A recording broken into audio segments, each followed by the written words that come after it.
We're going to have the roll call. Commissioner Sachs is stuck in traffic, but we'll go ahead and get started because I know we have a long day. Vice Mayor Baxter. Here. Commissioner Flores. Mayor Marino. Here. Commissioner Powell. Commissioner Sachs. Commissioner Weiss. Here. Commissioner Woodward. Here. Thank you. Thank you. I've asked Vice Mayor Baxter to lead us in the invocation and the pledge. If you're able, please stand.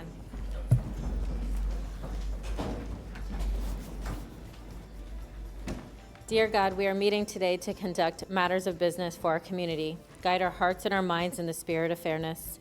Impart your wisdom upon our activities so that our affairs may reach a successful conclusion. Thank you for being our source of guidance today. Amen. I pledge allegiance to the flag of the United States of America and to the republic for which it stands, one nation, under God, indivisible, with liberty and justice for all.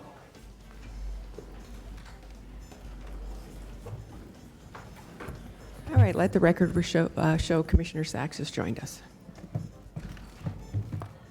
All right, so we have two different agendas today. We have our regular agenda and our workshop. May I please get a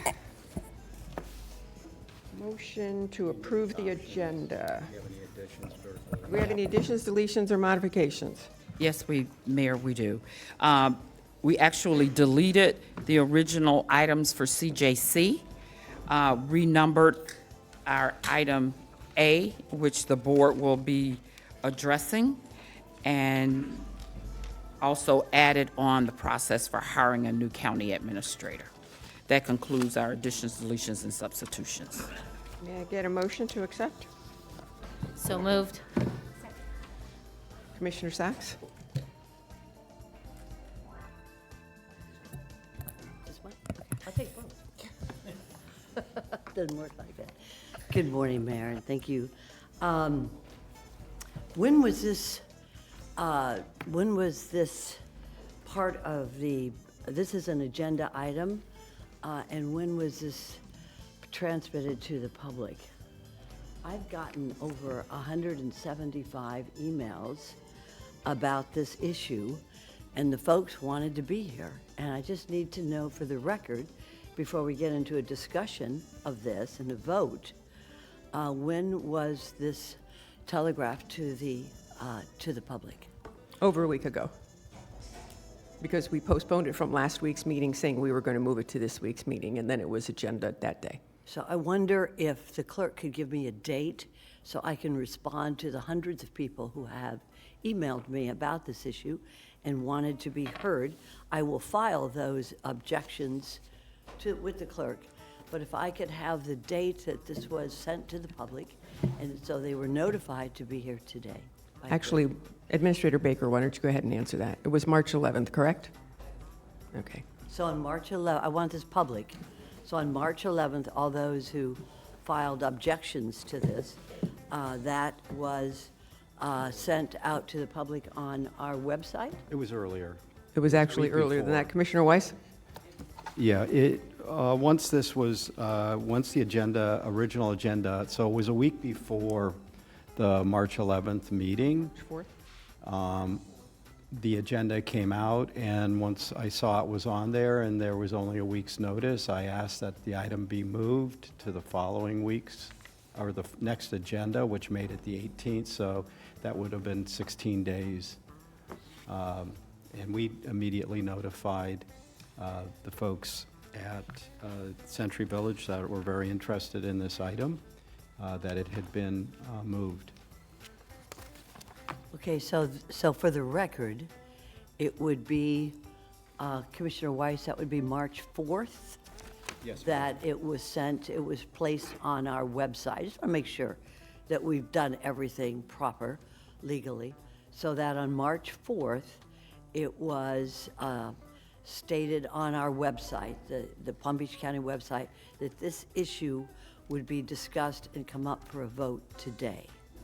Is that It was correct, originally sir? posted, it was going to be on the 11th. Okay.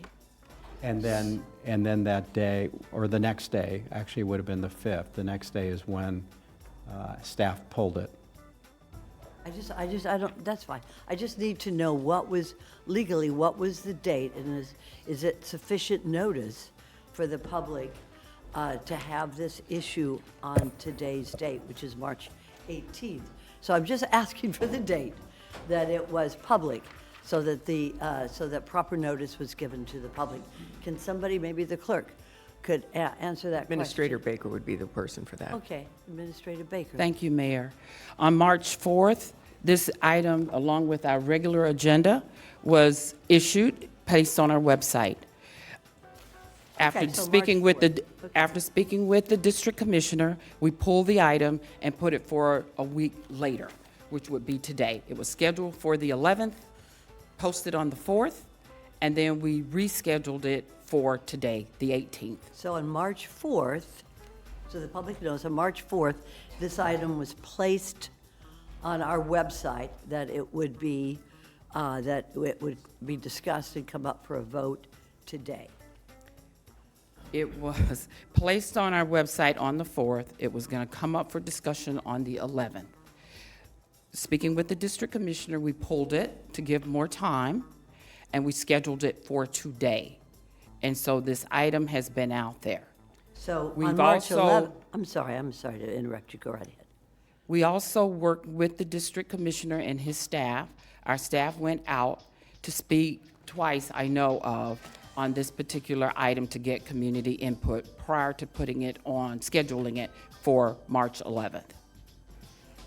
Okay, I appreciate that. The easiest I just answer- want to be sure that legally, that we have done the right thing for the public to give them proper notice of this issue. And I appreciate what y'all have done for Commissioner Weiss and his constituent, but I also have constituents.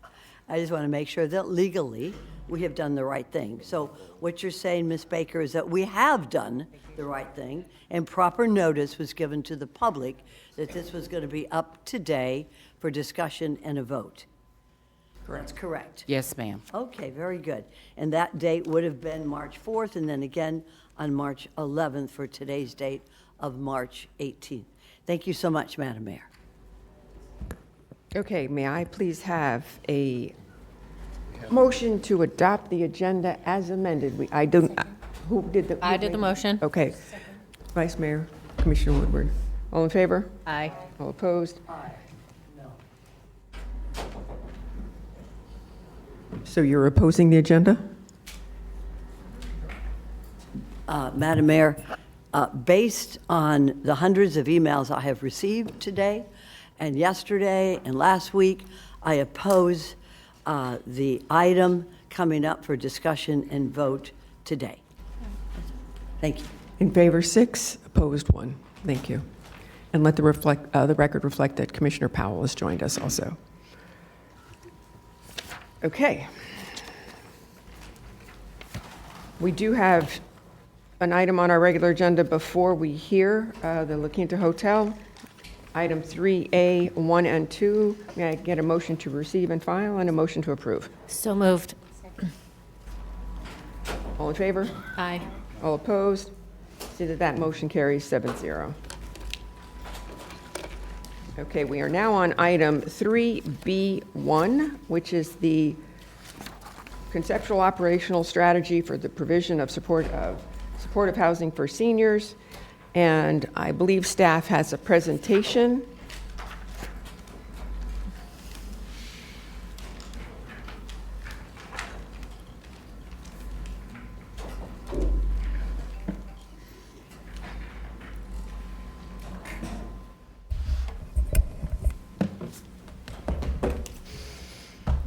Good morning. Who's leading us today? Good morning. Good morning, Mayor, Vice Mayor, and Commissioners. It's Can me you and pull that a Jella. little closer to you, Isabel? Yeah, a little bit better now? It's on. Okay. Good morning again, Mayor, Vice Mayor, and Commissioners. It's me, Jella, Director of Facilities Development and Operations and Assistant County Administrator. With me, joining me at the table is Assistant County Administrator Tammy Fields, Dr. James Green, Director of the county's Community Services Department, Taruna Malhotra, Deputy Director of Community Services, Barbie Bogaira, Property and Real Estate Management Director under FDO. This item consists of 3 motions. It recommends approval of an agreement for purchase and sale with Roar Asset 5981 LLC for the acquisition of property consisting of approximately 3 acres of improved land with a 114-room hotel located at 5981 Okeechobee Boulevard in unincorporated Palm Beach County for the purpose of providing senior housing accommodations at a purchase price of $15 million plus closing costs estimated to be $40,000. It also recommends approvals for the budget transfer required to fund the acquisition if the board decides to so proceed. And most importantly, it recommends approval of the conceptual operational strategy to use the hotel for the provision of supporting housing for seniors. As you will see, this is an FDO and Community Services joint presentation as the item involves infrastructure and the provision of services. So let us start with a very high-level overview. The hotel, as I stated before, sits on approximately 3 acres of land on Okeechobee Boulevard. The property is improved with a 114-room hotel, which was built in 1988. As this board knows, the county's priorities include having in place mechanisms for the provision of services addressing housing needs, and conversion of hotels is just one of those tools.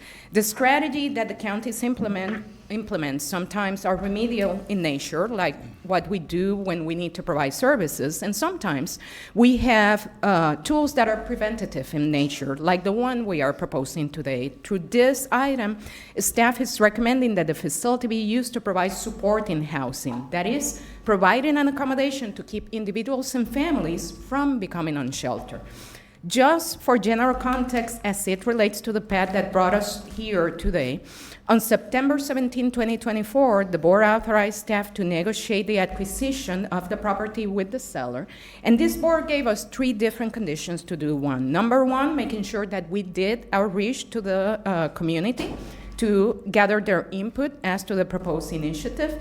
Number 2, developing an operational conceptual strategy for the provision of temporary housing supporting services from the property if it were to be acquired.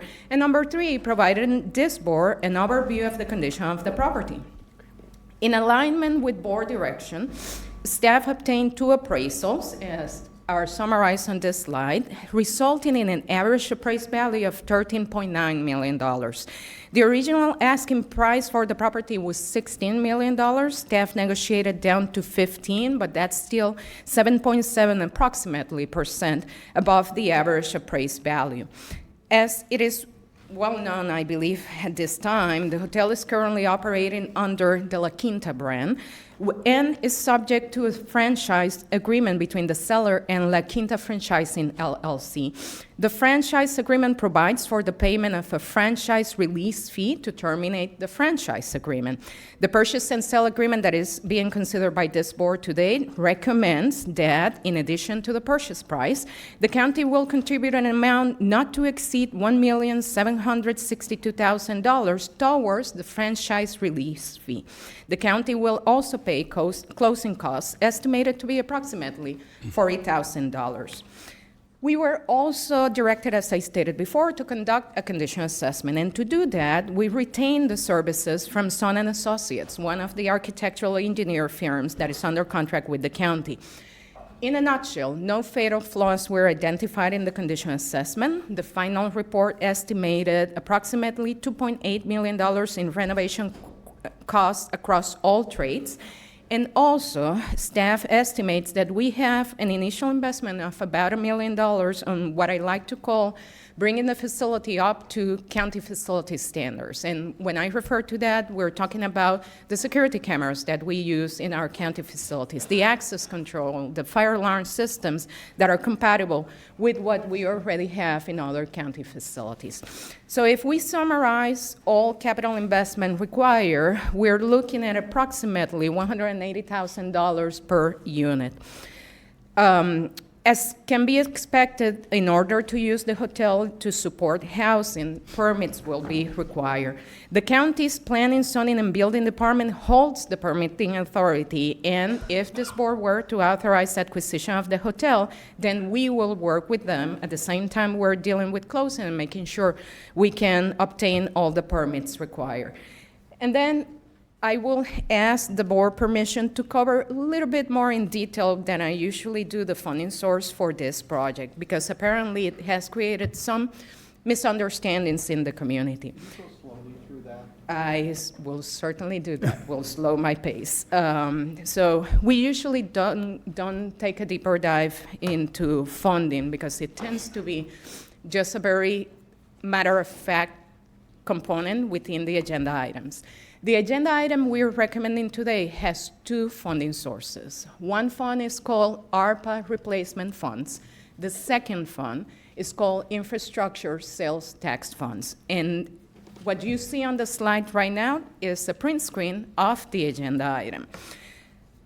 Because we are government, we handle budgeting in a structured manner, which means that for every fund that our colleagues in the Office of Financial Management and Budget put in place, they have a number and a name or a title. In this case, the funding source that I have outlined in red is the IST, the Infrastructure Sales Tax Fund, Unit Q001. The name, the title of that fund is Housing Units for the Homeless, Extremely Low Income, and Low Income. That is just the name of the fund. And it basically serves to identify what the fund is. Hold on a second, Isami. Yes? Vice Mayor Baxter? Good morning. Just so that I'm following this, is the infrastructure dollars that you're saying this funding source is coming from, is that something that is a pot of dollars sitting there, it's already been allocated to help certain constituents? So actually, as shown on this one, is a budget line that was approved in 2017 when the IST project plan was approved. And the larger concept of that funding source is to provide for homeless, extremely low, and low income. And that, got that. So, and that was a part of what, because I know when the county back then went after the infrastructure sales tax, there were certain projects that were identified. Yes. This wasn't one of those projects, but what you're saying is you set up a fund of dollars to help this problem within the infrastructure sales tax? Correct, but let me take a step back for Okay. a second. In 2019, this board authorized something that is called the Housing Strategies. It was basically a white paper that said, with that line item, we recommend, and the board approved, that we do cottage homes, and then 3 additional strategies to pursue housing at extremely low and low income were identified. But aside from cottage homes, no direct project, not specific, no other specific project. Okay, so it's funding that is there to take care of extremely low, homeless needs and low income. Follow up, Mayor? Sure. And so how much money is in that fund left over from the infrastructure sales tax? Going on my memory, I want to say close to $13 million. If we spend this or if we don't? If we approve today? Currently in the balance. That's currently what's in there. So it wouldn't cover the full amount, which is why we would need to use the ARPA dollars? Correct. So we are basically proposing to use what we have available under that line item and then supplement or complete the capital investment with ARPA funds, So that fund would then be exhausted? basically. All right, thank you. Okay. So going back to the presentation, if I may, this slide is there just to show that the name, the title of that fund was established in 2017. And intentionally, we captured that print screen because it shows it's coming from the website that the county holds for infrastructure sales tax. And we're outlining the name that ties to Q001, which again, I know I'm being repetitive, but it's homeless, extremely low income, and low income funds. Isami, before you go on, Commissioner Flores and then Commissioner Sacks. Since we're talking about funding source, and you're pretty much talking about capital expenditure, can you also, I'm assuming you're gonna get to it at one point, can you talk about where the funding is coming for the reoccurring annual? Thank you. We will get there if the commissioner and the board allows us. We have it, I want to say, like in slide 26, 27. We bring all the costs together so that you can see the full picture. Okay? Is that okay? So Hold on 1 second. Commissioner Sacks, your light is on. Have you finished with your sentence? I had not, but I followed Oh, you this could board's go right direction. ahead. I'll wait for you. So I just wanted to basically summarize what we just discussed regarding funding. Okay, now you finish with your sentence. How much money do we have from HUD and our federal partners for housing, homeless, and low income that would obviate going into tax money from our people, our residents? Isame? Dr. Colasso, do you know that? No, I'm asking you, ma'am, because you're doing the funding, so you must know how much money we have from our federal partners for Hold on. homeless housing, low-income housing, and things like that. Administrator Baker, you put your light on. Would you like to respond? I would like to be able to lay out what we've done, because this direction has come from prior boards. It's been approved in a number of plans that boards have approved. And we also have, and we'll go through the funding cycle for what we've spent in the past and what currently we're spending. It also will reflect grant dollars, the federal dollars. It will also reflect county dollars being implemented. And it's a 5-year look to say what we've spent and where we are today. And then the board will give us direction on where you want us to go from there. Thank you, but does anybody in the staff know how much money we have given to us by HUD and federal lenders, our federal partners, that would obviate having to use tax money? And I know, Dr. Green, you're shaking your head. I don't know if Dr. Colasso, is that, you were leading this. May I hear from Dr. Green? Of course. Okay, fine, All thank right, you. thank you. James Green, Director of the Community Services Department. We receive federal dollars from Housing and Urban Development. Most of those dollars are used towards operating various housing programs, not necessarily for capital expenses. We have applied for dollars to utilize for capital expenses, but we've not heard back from them yet. And so we can give you more specifics as relates to HUD funding if you need it. Yes, I do, because I tell you why, Dr. Green. We're getting into tax money here. This is for homeless and low income. And much of the money that we receive from our federal partners that we have used for housing projects, just last week we did, for a project that we approved in Pahokee, and other ones, I know Melissa's place in the Glades, as well as a number of others, have used federal funds. So I need to know, and before we go on and on about this wonderful project we're doing here, how much we have left in federal funds so that we don't need to go into tax money. Do you have that right now, or you could do it maybe at the end of the presentation, Mr. Green? Maybe we can Okay. look to provide that, because there are some, I can't speak. I know we utilize CDBG for some things, but that is outside of my department, so. Sure. Maybe the I housing- had actually, I will get these numbers. I got them from Jonathan Green last week. So I'll get them by the end of the presentation. All right. Okay? Thank you so much. Thank you, Dr. Colasso. Okay. Okay. Okay. All right. Please continue. Thank you. Perfect. And let me, if this board allows me, just a point of clarification. You have a joint presentation because we have two different funding sources that this board will need to consider. One for capital investment and one for operational, ongoing operations. And you're going to see them summarized towards the end of the presentation. But trying to bring home the concept of the funding source as an example so that those that are in the audience have the evidence as to how we have handled handle this fund before. I shared that it was established at one point in 2017 to deal with one specific project, cottage homes, and that's the photo you have on the left side of the slide. And on the right side, I have included the actual agenda item from Cottage Homes in 2022, showing that it is, in fact, the standard for us to include the budget number of that budget fund specific unit, and then also the name. So in this agenda item, we did what we do typically in every single agenda item. It's unfortunate that it created some level of confusion, but we wanted to make sure that it was correctly clarified. So with that said, at this point, I am going to leave the floor to James, who will then brief this board on the community outreach efforts and the recommended operational strategy. All right. Thank you, Dr. Isami.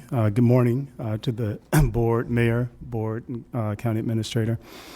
Thank you for this opportunity to address, a pressing issue, affordable housing, that weighs heavily on our community, one that affects some of our most vulnerable, our senior citizens, our seniors and veterans.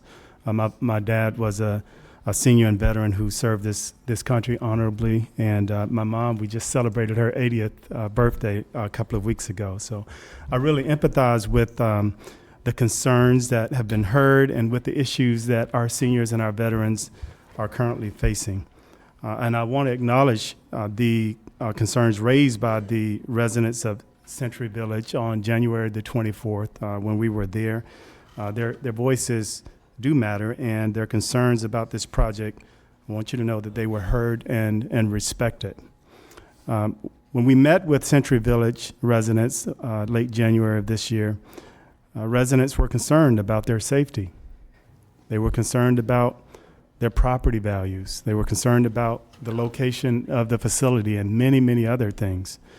And finding innovative ways to address the urgent plight of countless of seniors and veterans who find themselves on the brink of losing their homes is not an easy task. Many of our seniors and veterans are dealing with circumstances beyond their control. They've spent decades contributing to our society only to face eviction notices, skyrocketing rents, and the heart-wrenching reality of having nowhere to turn. And so in my role, I received the calls of the distressed widow who went from 2 incomes to 1 and is now trying to figure things out, and the veteran who proudly served his country and is dealing with the harsh realities of a fixed income that's not keeping pace with the rising cost. And some of our seniors and veterans are living in hotels, paying exorbitant rates, simply trying to survive day by day, while their dreams of stability slip further from reach. And they're often left with no options, no safety net, and no support system. So this proposal to purchase a hotel and convert it into affordable housing efficiency units is a lifeline. It represents a tangible solution to a crisis of unaffordable housing that is threatening the very fabric of our community. So if the board chooses to move forward with the purchase of the La Quinta, staff recommends that it be converted to permanent supportive housing. Staff does not recommend that it be used as a homeless shelter. We need more affordable housing for our seniors and veterans. Affordable housing is the most effective solution to preventing our seniors and veterans from becoming unhoused. A few months ago, the Department of Housing and Economic Development partnered with the Florida International University, and they brought to the board an affordable housing demand report. And according to that report, Palm Beach County has 37,164 affordable housing unit gap for residents who are at or below 50% of the area median income. And you can see that gap depicted on this chart. To give you a better idea of what this means, an individual who's at or below 30% of AMI can only afford a monthly rent of approximately $564. If a person is at 50% AMI, they can afford a monthly payment of approximately $937.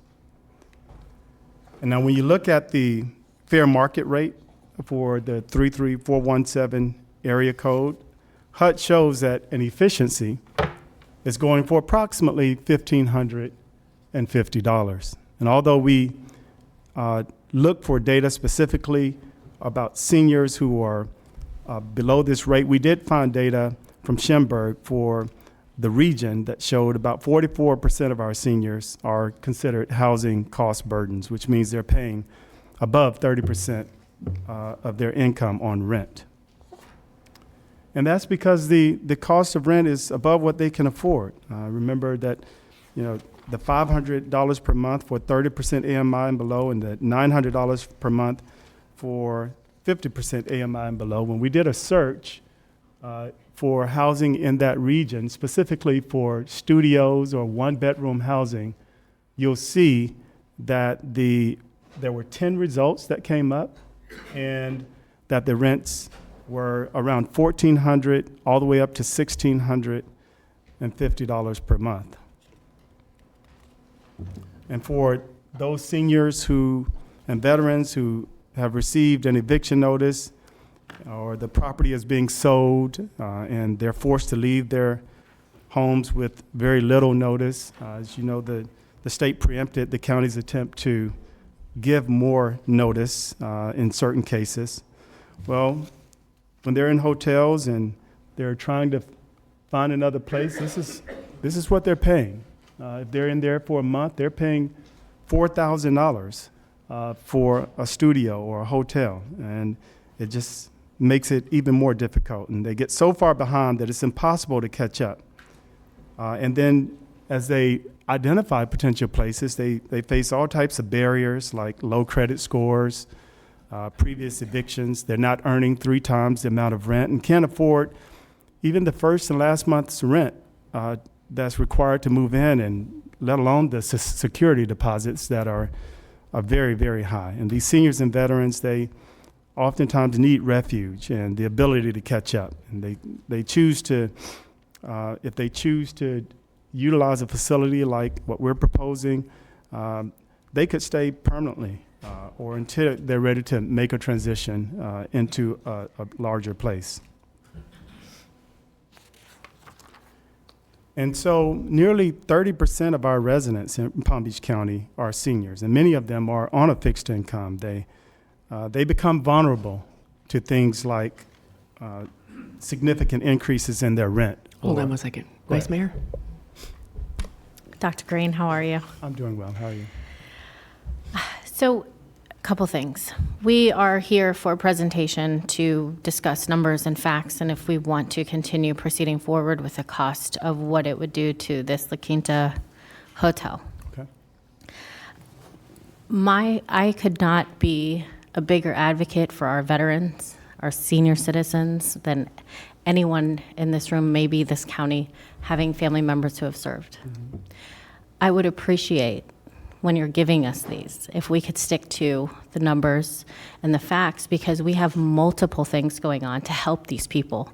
I don't like that this is being sold as the one and only project that we have going on that could help people. Sure. Absolutely. So if we could stick to some of the facts and tell us the numbers, I would really greatly appreciate it. Absolutely. Thank you. Okay. So nearly 30% of our residents are seniors, and they become vulnerable to things like, Okay. Hold on a second. Commissioner Powell, would you like to speak? Yes. I was going to say, some of the information that he's giving is helping me develop a comprehensive understanding of what's going on in the county. I was not here when you all started this process, especially when it comes to the La Quinta. So it has some value to me to kind of know there's a room full of people who may know a lot more about this than I did. I wasn't at the January 24th meeting when you all talked about safety, property values, and location, and then the safeguards for the 55 and older. So for me, this is a little bit more value that you're adding, because I'm taking notes and trying to process, because I know that we're going to have public comment, and I want to be able to have a full picture. So it might be a little bit more helpful for me to understand what's going on, Vice Mayor and Mayor. Thank you. Thank you. Commissioner Weiss.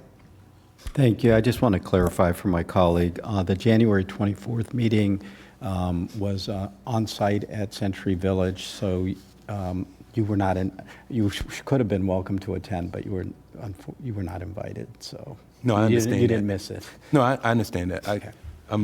I got it.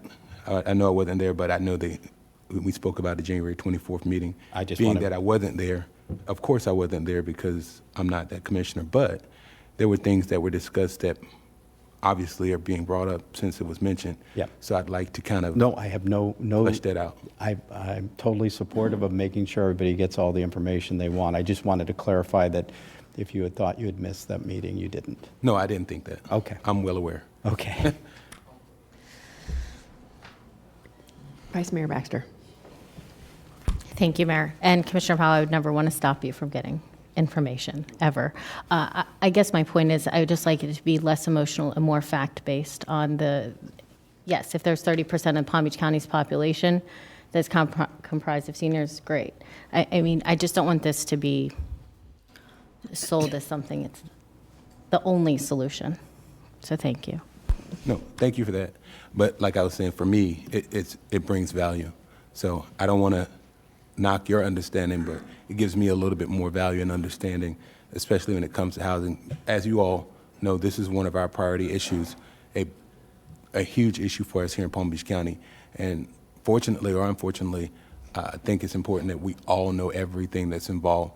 So, and it is an emotional issue. There have been people who have called my office and walked in who have been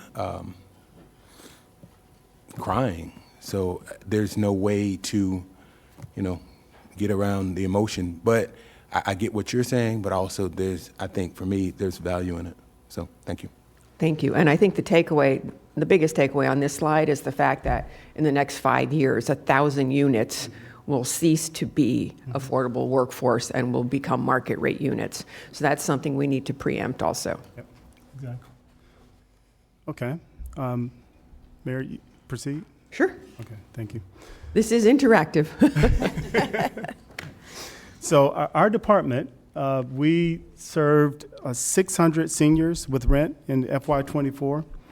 We helped over 2,600 seniors with their electric or utility bills. Legal aid helped prevent 328 seniors from being evicted and helped more than 44 of them with their foreclosures. And we have approximately 91 seniors in our shelters, 155 in our rapid rehousing programs, 45 in our transitional housing, 154 in permanent supportive housing, and many of these residents are stabilized and could be permanently housed. So staff's recommendation is to convert the rooms into single-room occupancy units and to use them as permanent supportive housing. We'll work with the Palm Beach County Housing Authority, who I believe is in the audience, to conduct the screenings for tenants and to do the property management. And we recommend providing on-site wraparound supports 24 hours a day, 7 days a week. And our plan is to keep the renovations to a minimum. If this project moves forward, we'll place a lot of focus on the screening process. We understand the importance of moving the right tenants into the place, and so we'll ensure that they're at least 55 years and older, and they're a resident of the county. They can manage their own lifestyles. That's really important as well, and have the capacity to respond to emergency situations. They must be at risk of losing their housing or in a transitional setting. They would be required to pay up to 30% of their income and must agree to some of the behavioral requirements that are set forth.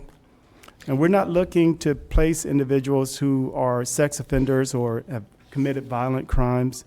Illegal drugs, it's not something that we're looking to allow on the property, and the tenants must have the mental and the physical capacity to, again, manage their daily lives. Any behavior that jeopardizes the safety of others certainly will not be tolerated, and it's important to note that the efforts made to exit seniors to the appropriate settings when necessary. So if they get to a point where they're too old and they can't take care of themselves, and we'll work with assisted living facilities and others to move them into those units. So Dr. Green, you actually brought up something that I think is important to note.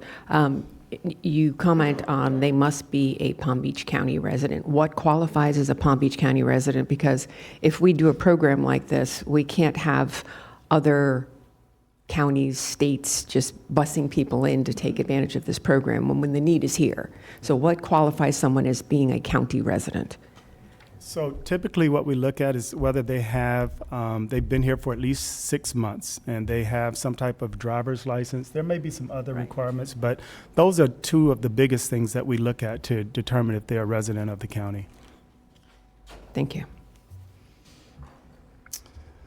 We have Found Care, who's a federally qualified health center that is next door to this facility that could provide medical care. And if their health begins to decline, we'll again work with nursing homes and ALFs to place them. We anticipate that some of the seniors who are dealing with the crisis will eventually get back onto their feet and will want to move into a larger place. And so we want to make sure that we have relationships with many of the housing units and developers that are out there to provide that opportunity. And so our goals, again, is to help them to get back on their feet and to prevent them from being unhoused. And this will help advance the objectives of Leading the Way Home and the Housing Plan for All that the board endorsed, and help free up some of the space in many of our transitional housing units that are out there. So we plan to work with the Housing Authority again to manage the property, and they do manage a large senior housing facility right across the street, Drexel. We would work with them and other nonprofits to help facilitate some of the activities and the wraparound supports to our seniors, and could potentially put a meal site near the facility and work with Palm Trend to provide transportation and capitalize on some of the skills that some of our seniors have, and maybe utilize them to help facilitate some of the activities that we'll be planning for them, working with entities like AARP and others to maybe provide some type of stipend for them. We plan to make a number of activities available for our seniors, both on-site and off, and we want them to remain as active as possible because we know how much that improves their quality of life and it really helps them to live longer. And so, just to reiterate, we're not proposing that this be a homeless shelter. We're not proposing that this become a homeless encampment site. No substance use or criminal activity will be allowed, and there won't be any walk-ups allowed for entry either. And so now what I want to do is turn it over to Taruna, and she's going to go through some of our funding considerations and the cost of operating this facility. Thank you, James. Thank you, Commissioners. Pull the microphone up to you, Taruna. Thank Sorry. you. Madam Mayor. Oh, hold on a second. Commissioner Powell, sorry, I didn't see your light on. And I can wait until the end, but I've got a series. Can I be recognized for a series of questions to Dr. Is it what Green? we've covered already, or do you have questions about what may be coming up? It's in relation, you know what? I don't know the answer to that.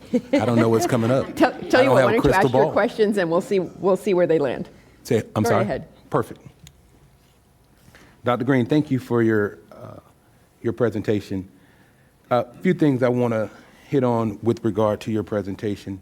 Number one, you indicated that this will be supportive housing versus a homeless shelter. Can you define what that looks like in terms of supportive housing versus a homeless shelter? In quick words or briefly, what would you define as a homeless shelter versus supportive housing that would be here located at this particular location? Sure.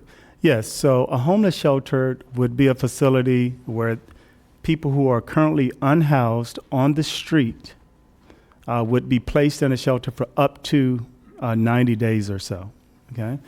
This facility is not looking to place individuals from the street. We're not looking to move people from the street into these units. We're looking to help for individuals or seniors who are about to be evicted, or they're housed, but they're at risk of becoming unhoused. We're looking to place them into the facility. Or if they're housed and it's just in a temporary setting, then they'll be placed in a more permanent setting. And so those would be the major differences between the two. Follow up? Sure. If someone had just been evicted and they're now living in their car, but they are not used to being homeless, would they then qualify for this, even whether they have a job or not? We would look to move them into our homeless shelter, perhaps. That would be our first option. If they're unhoused, they're living in the streets, living in cars, under bridges, or in parks, what we have communicated is the option would be to move them into our shelter settings. And we do have programs now where we have a low acuity and a no acuity, where we're utilizing ERAP dollars, emergency rental assistance dollars, to move those individuals directly from the street into housing opportunities as well. And so we would exercise that option, not necessarily this particular housing unit, but maybe through our Smart Landlord campaign or others. Thank you. You've indicated that there will be safeguards in place in terms of the screening process and with regard to the safety, property values, and location of this particular site. What do those safeguards look like in terms of the screening process? In broad scale, we can think of some, but and you don't have to drill all the way down, but what do those safeguards look like? Well, typically we want to make sure that we're doing criminal background screenings. We want to make sure that there is some level of assessment done to determine their mental and physical capacity to manage daily activities. We want to make sure that they understand the rules and what is going to be required of them if they move into this facility, so that we can set them up for success. And we want to ensure that there are successful placements in this facility. And so those would be just some of them. But the Palm Beach County Housing Authority currently has screening, a mechanism and a process that they utilize to determine if individuals are eligible for their housing facilities. And so we would adopt some of those practices and maybe expand on some of those to ensure that we could mitigate any, ineligible placements or wrong type of placements. Thank you. If I could add to that, we've also been in Amy, contact. pull the and microphone a little closer to you. Oh, sorry. We need to figure out a way to get those microphones closer to you all so This that. one doesn't stretch anymore, so I'll get closer to it. Perfect, thank you. I just wanted to add that we've also already been in contact and in coordination with the Palm Beach County Sheriff's Department regarding this project or any of the projects that we work on, so that coordination would continue here as well. Thank you. This is a big project, 114 units, approximately $180,000 per, for, I guess, the redevelopment of each unit. Is there an example, or is there a process that we've seen another municipality, another county, or even a public-private partnership that has done something similar? It doesn't have to be in Florida, but somewhere else, that has indicated that this would be a successful maneuver? There are multiple projects around the country that have approached this with hotel or motel conversions. In fact, that's one of the preferences that HUD has expressed for dealing with the escalating cost of housing. And so the one grant application that we have in, they gave a preference specifically for housing that was based on hotel and motel conversions. But they have occurred throughout the country where this is happening. In fact, there is one La Quinta that is being converted in Dade County currently. Has this, as a follow-up, has this model been shown to be successful? Backgrounds. at the locations that it's been done? And is there any, information that you can provide with regard to the level of success, as well as is there a tracking mechanism that we would look at for us, specifically for Palm Beach County, to evaluate after, if this were to go into effect, evaluate how successful it has been? Are we moving people in? Is this in perpetuity forever? Is there our lifetime that this particular project would be in effect and then it would sunset? How would that work? Yeah, so there are, and we can send you information on projects that have happened in other areas and some of the successes. And we would look to track individuals who are moving into these facilities and how well they're performing. And, ideally, we'd like to see their income stabilize. Many of them are on a fixed income and they're in a deficit. And moving into this place, they would likely be able to move out of that deficit and stabilize financially, and maybe that would open up more opportunities. And so that may be one of the measures that we look at as we look to track and evaluate this particular project. Thank you. As they stabilize financially and they're now making more than 30%, or if they start making a little bit more, do they start to be charged more, or is there a process to say, hey, you've been here for 2 years and now you're doing pretty well, you're stabilized, it's time for you to, get out or look for other alternatives? How does that work? Well, the model that we've seen in other housing authorities and other facilities is they're reassessed at the end of the year. And so, if they earn additional income or if they earn more, then they may end up paying more. There are also models where, that additional amount that they're earning goes into an escrow and it helps them to move into their own place or into a permanent house that they own. And so there are different models out there.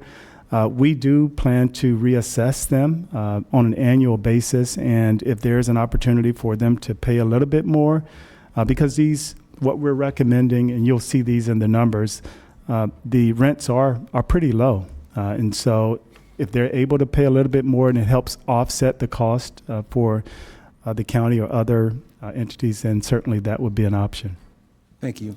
Dr. Green, what are we doing with the funds that the individuals who are who are utilizing the program, what are we doing with those funds that they'll be paying? Does that go back to the county in terms of operation cost, or how does that work? Or does it, you indicated a type of an account, almost like an escrow account that could possibly be given back to them? What are we doing with these funds that we are collecting?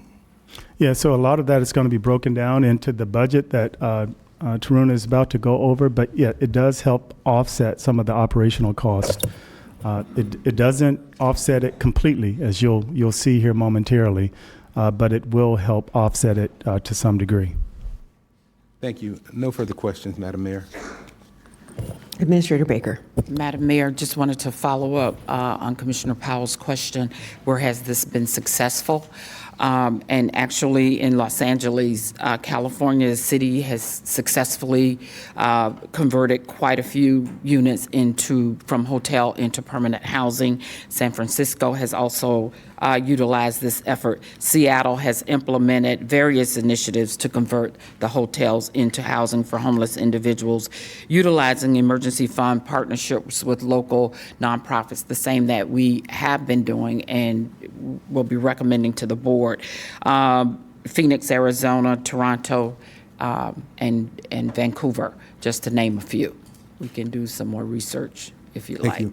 Madam Administrator, in those places where this has been put in place, and those, when you talk about being successful, has there been a tracking mechanism or an evaluation to show that once this has been used and utilized over a period of time, it's working? One of the biggest challenges that we're seeing is we can put a program in place, whether it's using the Housing Authority or HUD, and the program is structured in a manner that should work, but after it's been evaluated, it starts to look like it has not been successful. So in those areas that you indicated, such as Seattle, Los Angeles, and the different areas throughout the country that it's been utilized,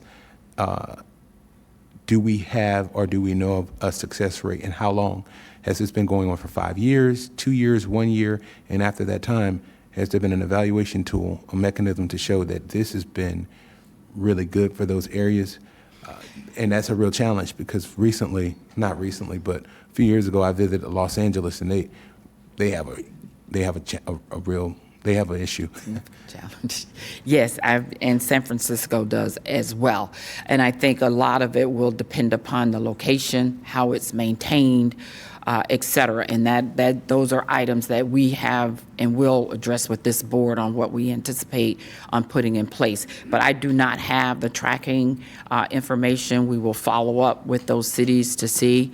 But we've had this discussion at the staff level that we will be tracking to see how this works, because again, we want to stabilize our seniors. We want to get them in a situation that they can move, not necessarily stay here forever, but they will be able to move to another affordable unit in maybe a bigger complex that will free these units up to move others into. But right now, we're looking at it being permanent until they're able to and want to move forward to another location.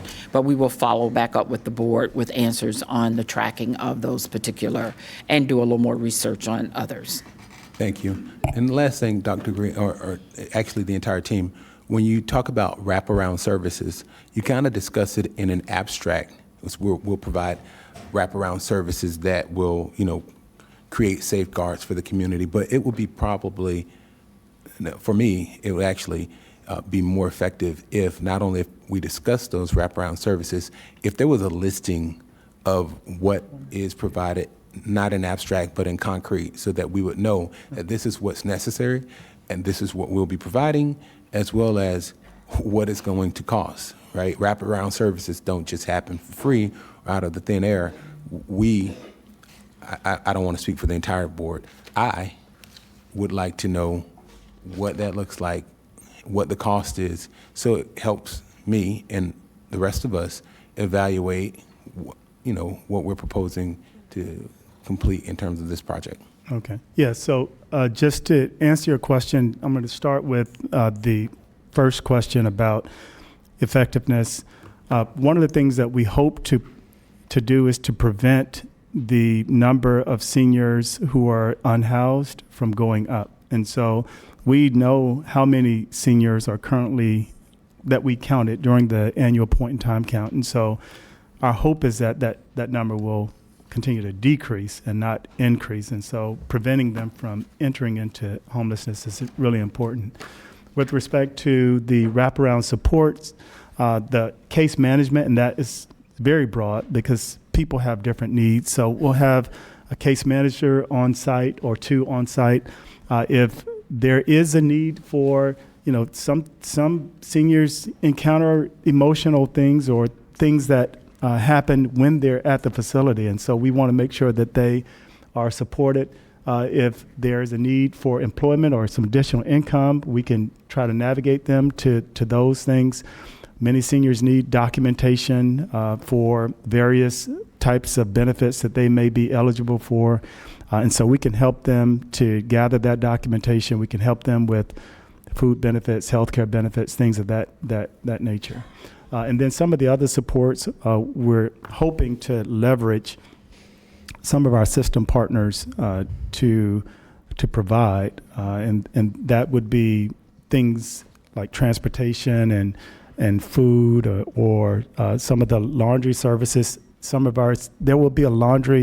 There's a laundry facility there, and so we would expect our seniors to go and to do their own laundry because we want them to manage their daily lifestyles. But if there's a need for additional support, then we'll work with our partners to try to work on that.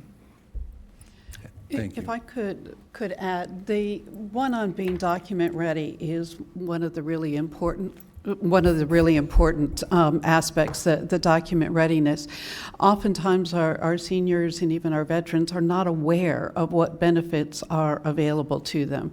And so being able to work with organizations such as the Legal Aid Society to make sure that our seniors are aware and are availing themselves of all resources that are available to them will also make it where the amount that they can contribute to their own rent will increase. So that is a really important aspect of the supportive services. Thank you. Thank you. Before you go on, I have three more lights on. So Commissioner Woodward. Thank you. And I think you're about to answer a lot of these. I was looking ahead.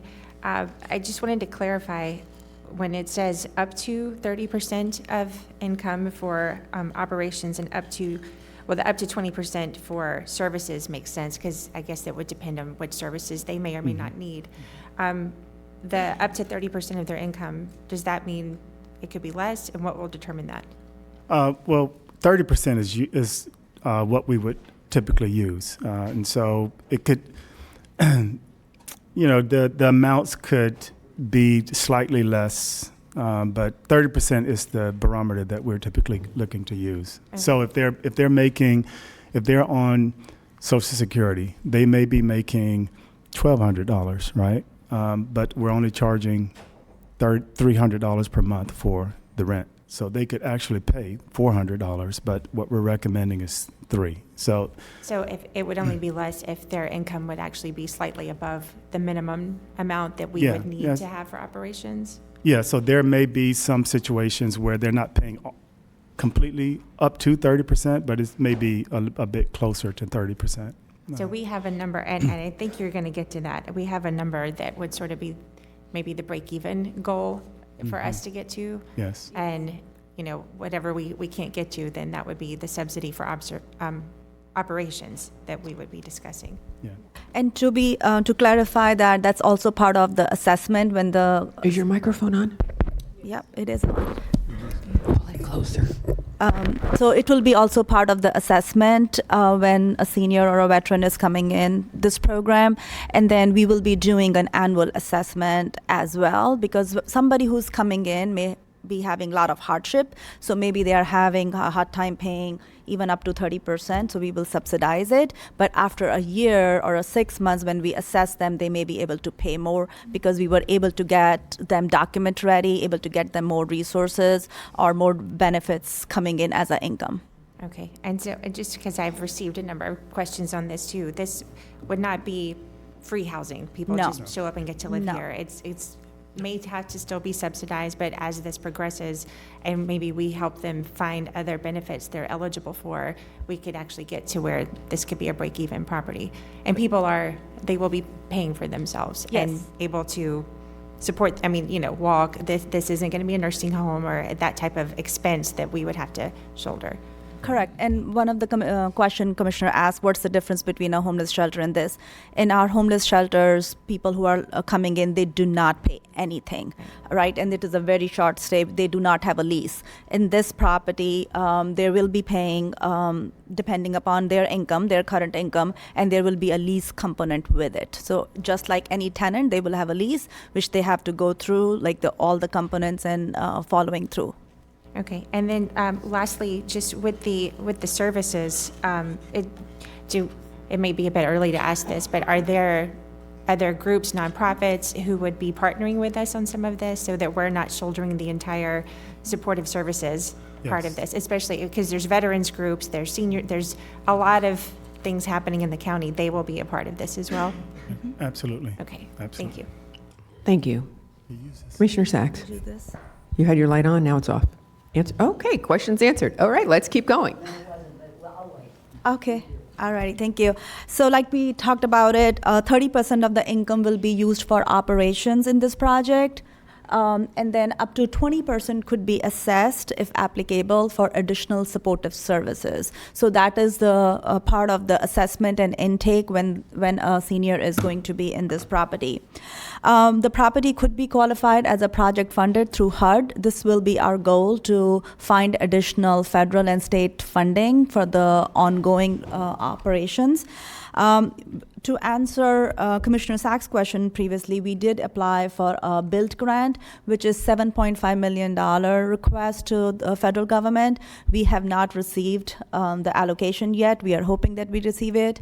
The funding could be used up to 30% for operations and can be split for 5 years in renovations or acquisition, or 30% operations. We will be using minimum of 15 WASH vouchers. That's a reimbursement mechanism for us to get some revenue for this program. We will be applying for tenant-based vouchers after a year or two when the client is stable, the resident is stable, and move them to a different housing where they can support it through the housing authority vouchers. We will be applying for additional state support. I'm sure you see a lot of items from community services and a lot of walkthroughs and emergency items. We are constantly applying for new grants to support some of these initiatives. And then we will be working with our partners, especially Homeless Coalition, so that they can raise funds for the project. Commissioner Powell, yes or no? Yes. Tenant-based vouchers, those appear to be very difficult to come by. And if individuals are now living, and you indicated that, one, I want to make sure we're clear that this could be qualified for HUD, that this would not in any case become a project-based development in terms of Section 8, where there's project-based and there's tenant-based. And if this was qualified for HUD and you try to allow it to be maybe project-based, then that would mean individuals coming into the facility would all have a housing voucher, or right? Yeah, and we did discuss project-based vouchers with the housing authority. It wasn't really a viable option, so that's why we didn't put it there. But if there's someone that has a tenant-based voucher and needs to move in, or if they qualify, or if there's the opportunity, if they're on the list and they're able to get it and move into a different place, then that might be an option. So I don't know if that answered your question, but it touches on my question. That's a question that needs to be fleshed out more comprehensively when you start talking about housing choice vouchers, whether it be project-based or tenant-based, because I know there's a tremendously long wait list.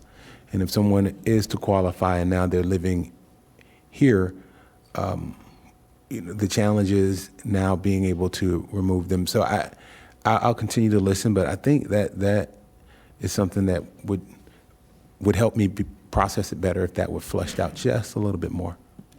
Thank you. And I would venture to guess that these are goals. So when we are doing our hard costs right now, those are not included in our hard costs.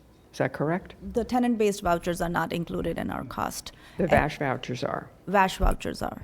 But any grants or anything like that are not. There is $627,000 included in the grant. We have a state grant, but it is a reoccurring grant with the state. It's an annual appropriation, so we are hoping that we get it each year, but it's all projected.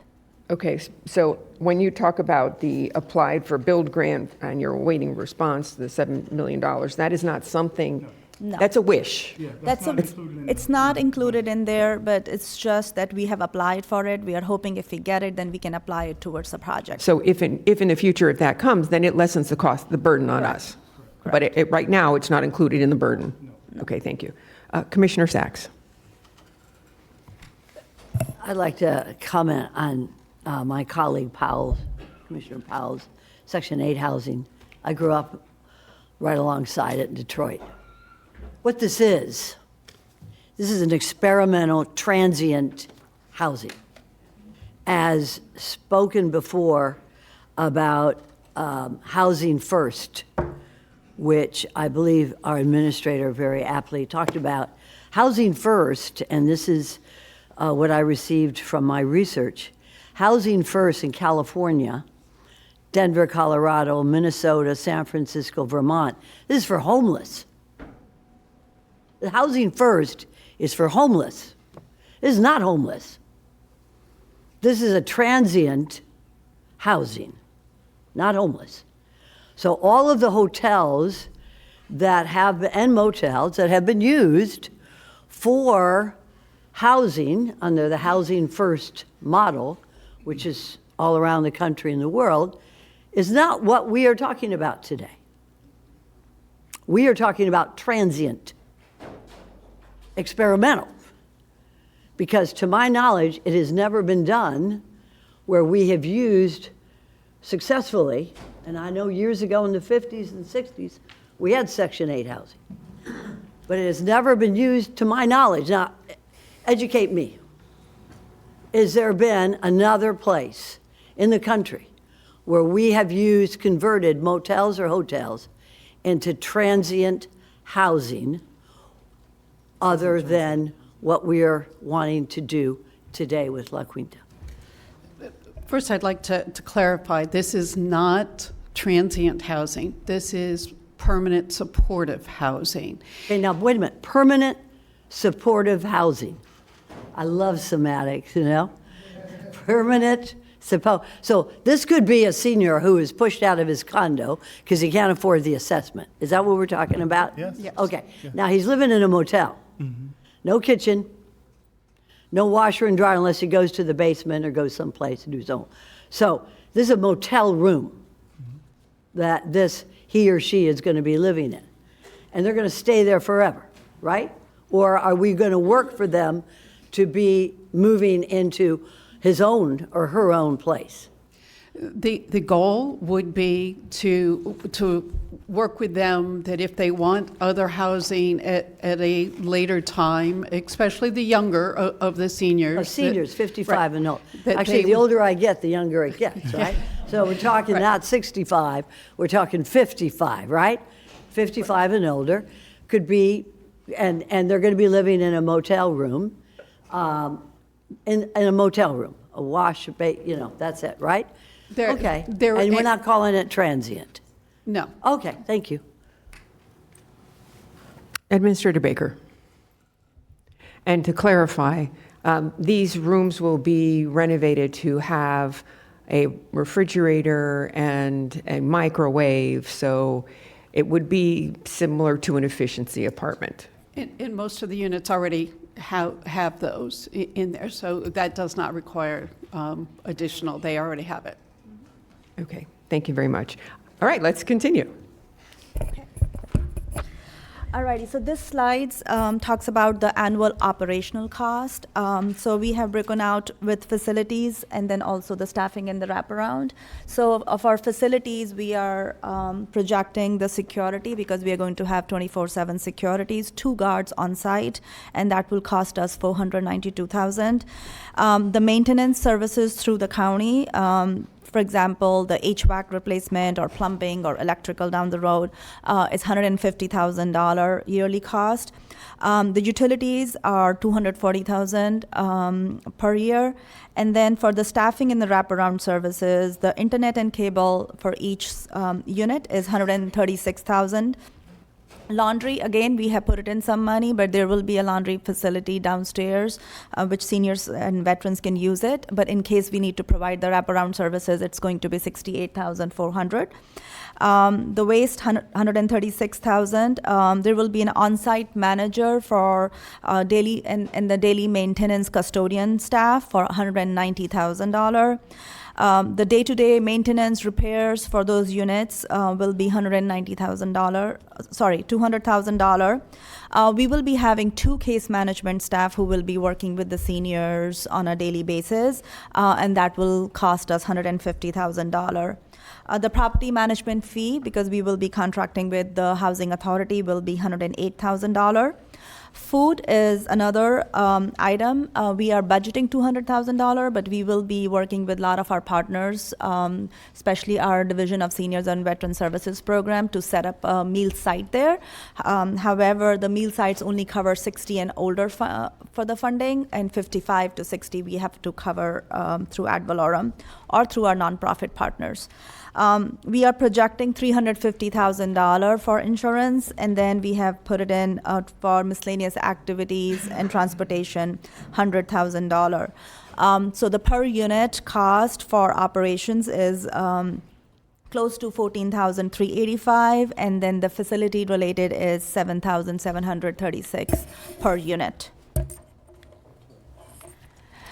This slides talk about the revenue and the shortfall for this project. We already have a state DCF grant. That grants ends on June 30th, so we are expecting to get that as on an annual basis, and that's $627,900.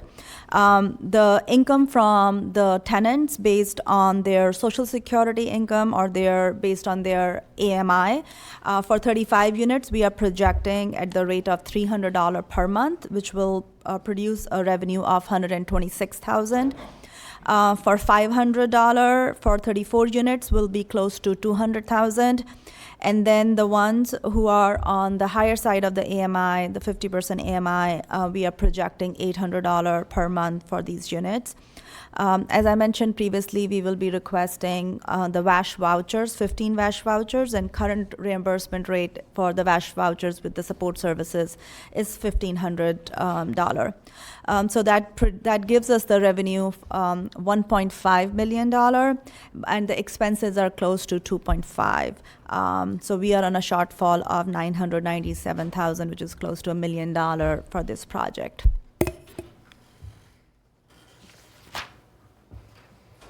So the cost to operate this facility is little over $22,000 annually for each unit. Like I mentioned, there's an approximate shortfall of $8,700 per unit. We are going to apply for additional VASH vouchers if we can. Then hopefully to get additional assessment fee or a support services dollars from the tenants itself for the support services. We are going to use our LAHEAP grant for the seniors who are eligible and apply for the utilities cost.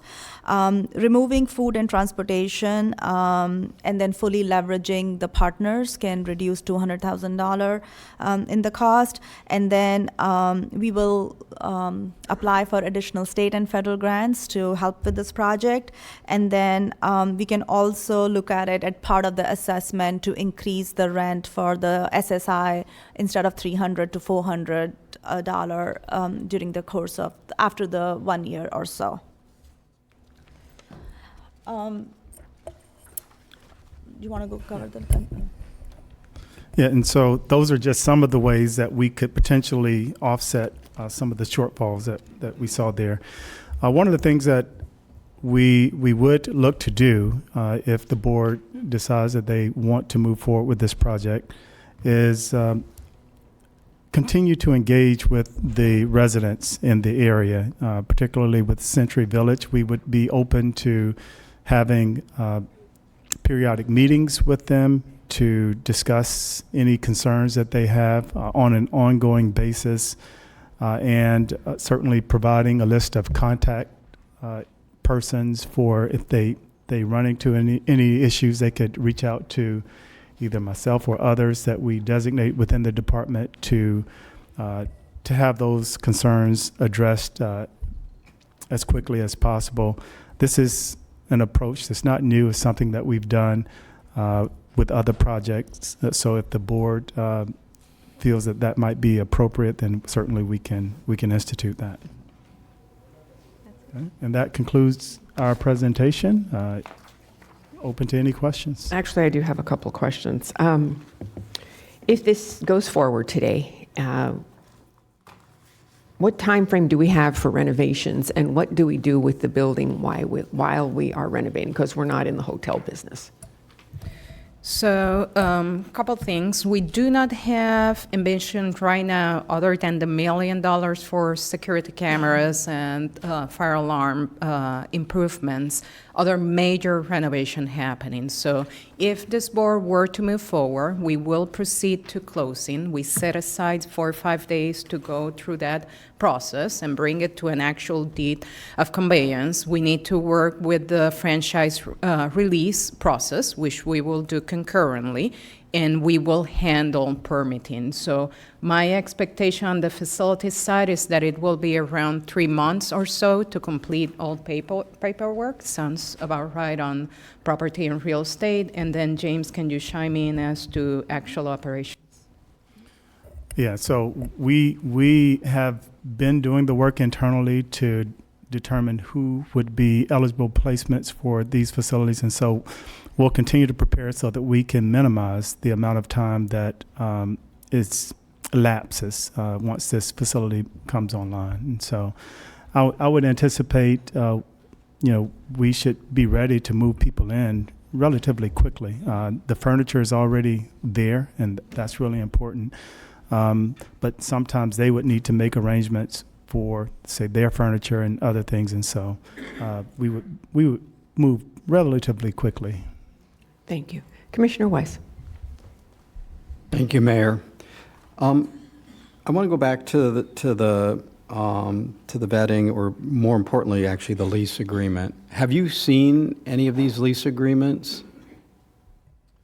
I have seen models and templates of lease agreements, but if the board decides that they want to move forward, then we would enter into discussion with, say, the Housing Authority, and we would use their template and our template to combine them to meet the standards that we've laid out here in this proposal. One of the issues that has come up in the past, not obviously we don't have an exact project like this, but in other types of these projects, is people, once somebody comes in, they then start to bring in other people. And that it has to be, and that's why I'm asking if you've seen the lease agreement that it specifically prohibits that kind of activity. That is, yes. And yes. that if somebody were to engage in that, they immediately lose their right to reside there. Correct. So we have done recently cottage home placements, and we have a lease agreement with the tenants and the expectations that who will be residing on that premises. And that's why we have a case management staff going to be on the premises working with the tenants. What happens at the cottage homes? Then unfortunately, then they have to leave and then find alternate housing. We will not be keeping them, because they have to go through the handbook and they have to be in acceptance of those terms and conditions, and failure of those will have them lose the tenancy of that property. Okay. In looking at your numbers for your meals, in your numbers you're looking at about $4.80, so roughly $5 a day per person. That doesn't seem realistic. It's really our expectation that they will be able to manage their own meals, but they don't have kitchens. Well, I'm saying, but we will have some meal sites. We talked about having a meal site there where there would be breakfast and lunch, or it could be lunch or dinner. So they would have access to meals. But there are some other in-home meals, like Meals on Wheels and other options that we could leverage from our system partners to help address some of the meal costs that are outlined there. But my understanding is, I understand Meals on Wheels as a potential partner, but isn't there a cost with that too? So we are planning to use our Division of Senior Services program for some of the meals programs. Some of these folks will be eligible for in-home deliveries of meals as well, and that's what we will be providing as a service, along with the meal site, which will provide a lunch and a dinner option to each senior. Is there a dining room in there? Yes. Wouldn't it be better it seems like just better quality of life that people have congregate meals.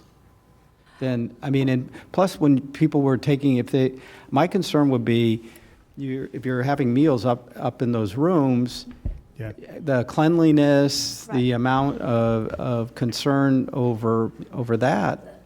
Have you guys? Go ahead, I'm sorry. Go ahead. No, that's all right. Yeah, so the meal sites are like more in a congregate type setting, and so that's how they're configured. And so that is an option that they would utilize the facility and a congregate meal setting to get their meals. But the in-home option is available, and there are going to be other ways that seniors could potentially get their meals. And we do anticipate that some of them will have like SNAPS benefits and other benefits. And if they don't, then we would work with them to help obtain them. So would the SNAP benefit then cover the congregate meal?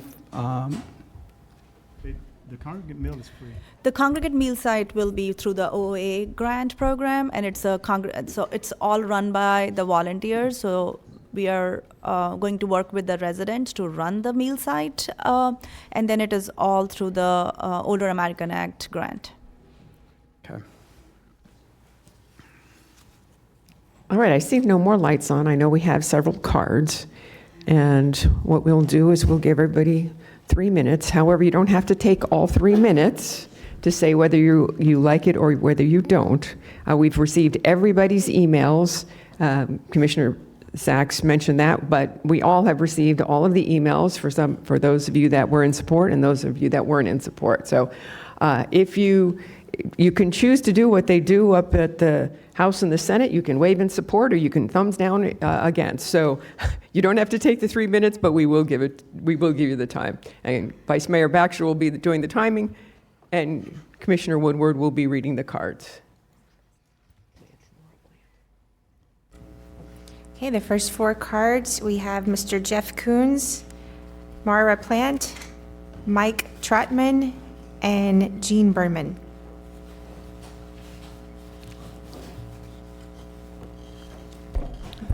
I have some handouts for the commission if you could receive and file. Also, personal privilege, your rules, if somebody doesn't hear by the time of the workshop can't speak, but you have Dwight Chenette for the Agency for Aging, which is definitely your partner. I would suggest you ask him to come speak. I've got his card here. He's your partner. And also, Josh Maddock got here too late. Josh ran the program during the pandemic that had veterans in this hotel that caused no issues. So I think he would be advantageous to talk to, could answer a bunch of questions. I'll give those cards. My name is Jeff Coons. I was a county commissioner 2002 to 2010. My county commission district was very old and very poor. And I got very involved in senior issues. Palm Beach County in 2005 reflected where America was going to be in 2025. I chaired the county first year looking for places for people to live. And the woman who was the executive director of the VA hospital called me up when she heard about it and said, I want to serve on your committee. We had the vast units you've been talking about. There were 177 at the time. Now there's over 700. The VA came down and looked at what we were doing here and took a look at that. I know each of the commissioners had a particular passion about some particular population. Commissioner Woodward's doing a good job on the vets. The vets were in there during the pandemic. I personally delivered food, okay? There were no particular issues. When we did establish the Lewis Center, we had a neighborhood group that came together to talk about what was going on. That disbanded after 3 years because nothing ever happened at the Lewis Center. That was a partnership between the city, the sheriff, and everybody else. Nothing ever happened at the Lewis Center that affected that neighborhood at all. I represented Century Village. We got a new library. We got a new fire station. We did all sorts of stuff in there. When their roof collapsed during the pandemic, during the hurricane, we waived the rules to rebuild the clubhouse out there. I was very proud to work with Century Village. This is going to be a positive thing for that neighborhood out there. The Found Care facility is a godsend to be right next door. The executive director is here too. I urge you to do this. The county commission is in the home finding business. You've got everything from abused women to veterans on one side, kids coming out of foster care. The housing crunch we're seeing is dramatic. You're having multi-generational families living together, particularly in Commissioner Flores' district. one of these days, the old people are going to be kicked out because the young kids need a place to live. So this is pretty strategic for you. We're actually, if you're doing something like this, you're actually going to create more housing for more people in poor neighborhoods here. I urge you to do this. You are definitely in the housing business. We spend a lot of time on elderly, and we spend a lot of time on vets, and those would be the two agencies that would be pretty strategic. My congratulations for staff for bringing this forward. Thank you very much for your support. Hold on a second. No, please, no clapping. You'll take away time from other people. No clapping. If you want to clap, just wave your hands. Silent clapping is good. Okay. Happy hands. Commissioner Sachs, your light is on. Did you have questions for You are so cool. Jeff Koons? Right? You are so cool. I was And 55 I, 20 well, years ago. I'm telling you, I've known about this, and I agree that we need housing first for our homeless. And you have been a champion for that. I'll talk, and thank you for your time on the county commission. I saw you out there. I was going to say something, but sometimes I talk too much. But I did want to recognize, but you have doing amazing work for our homeless. And if we do nothing today on this, I guess you'll continue to work with our homeless population out there, because housing first and the conversion of hotels and motels for housing that's occurred all over the country, and I have all the statistics in the cities, is exactly what you and your people have been working on, and I appreciate it. And I just, sometimes the location is a little iffy, but I support the work that you've done for our homeless, and I hope that you continue to work throughout Thank you. the It's county. been a lot of work on veterans and seniors in particular. We really concentrated. By the way, the first 10-year plan called for us to build or buy 100 units a year, the first 10-year plan. Just think we would have had 1,700 units that we could have worked with. I think Well, it's you a need big to take a county. look We at have a that. lot of, I don't know about this particular location, and I'll talk to you. If you stay, I'll let you know a little bit about, not the Supreme Court, but federal court, district court on veterans. But what you have done for senior homeless is wonderful. Thank you very much. Thank you so much, Commissioner. Thank you. Good luck. Thank you. Ms. Plant?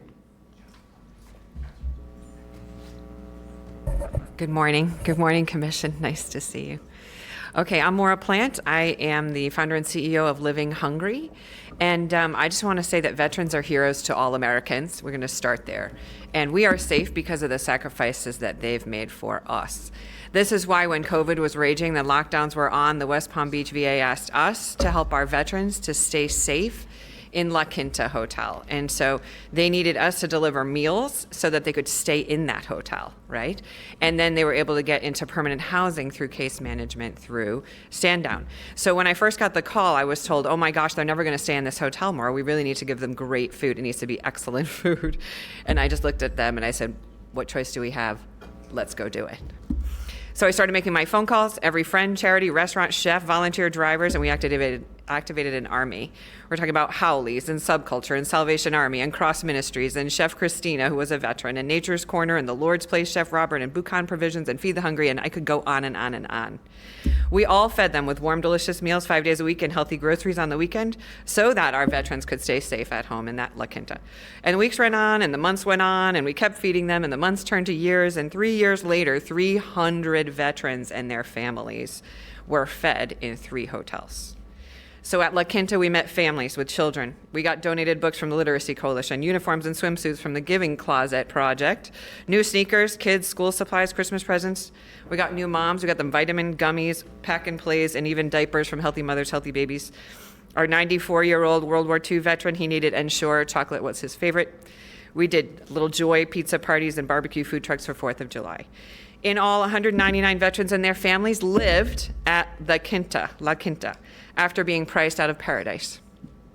With nowhere to go, they came into La Quinta, got back on their feet, and went into permanent housing. And guess where 25% of them went? 1 out of 4 went to Century Village. So this model exists. You're already doing it. You've been in the business of doing this. La Quinta has already been up and running to house senior veterans, and it's operated all these years. And the Century Village residents had no idea. They felt safe, and they will again, because La Quinta apartments with low-income seniors will be filled with our beloved veterans and our healthy seniors. We also have $1.7 million in receipts from La Quinta to prove it. Okay, So I want you to vote yes on La Quinta. Our seniors, our elderly, our veterans need a safe place to live. With 114 units, that's 114 tiny little homes are in your hands today. Commissioners, vote yes. Say in your heart, okay, let's do it. And we will all help you. Thank you. Thank you, Mara. Okay, who's next? We have 2 microphones too, if you'd like. Oh. Sir. Oh. My name is Mike Trotman. I want to thank you for your time today to hear everybody here. Could you talk into the microphone, please? I know we're having microphone issues today, but this way we can hear you. Thank you. Testing 1, 2, 3. Got it. Good. First of all, I would like to thank everybody for giving us the time to speak. And also the presentation, I had a lot of information, but also had a lot of fluff, and I recognize that. But also, it went through the conversations, they were talked about how they're going to govern the influx of people with security in the Sheriff's Department, which is great, but there's still going to be a bleed over in the community of Century Village, which is going to be a safety concern for its residents. Also, keep in mind, I don't believe the people at La Quinta are managing their property. I want to thank you for getting the engineer's report we talked about last time. There was some friends stayed at their facility, and just to give you a heads up, their shower overflowed into the living space. Their air conditioning didn't work, and they were told, well, we don't have anybody on staff in management to help you.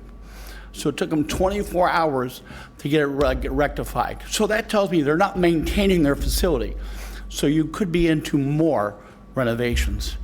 Also, keep in mind, the total amount you said was going to be a cost of $180,000 per unit. Those units are only 370 square feet. What anybody on this commissioner or in this room pay $180,000 for a 370 square foot facility. The Belgrade to Pahokie's, that looks nice. But next to Century Village is a bad idea. So with that, I want to thank you. Yes, there needs to be an issue resolved for the homeless, but this isn't it. Have a great day. Thank you. Thank you. No clapping.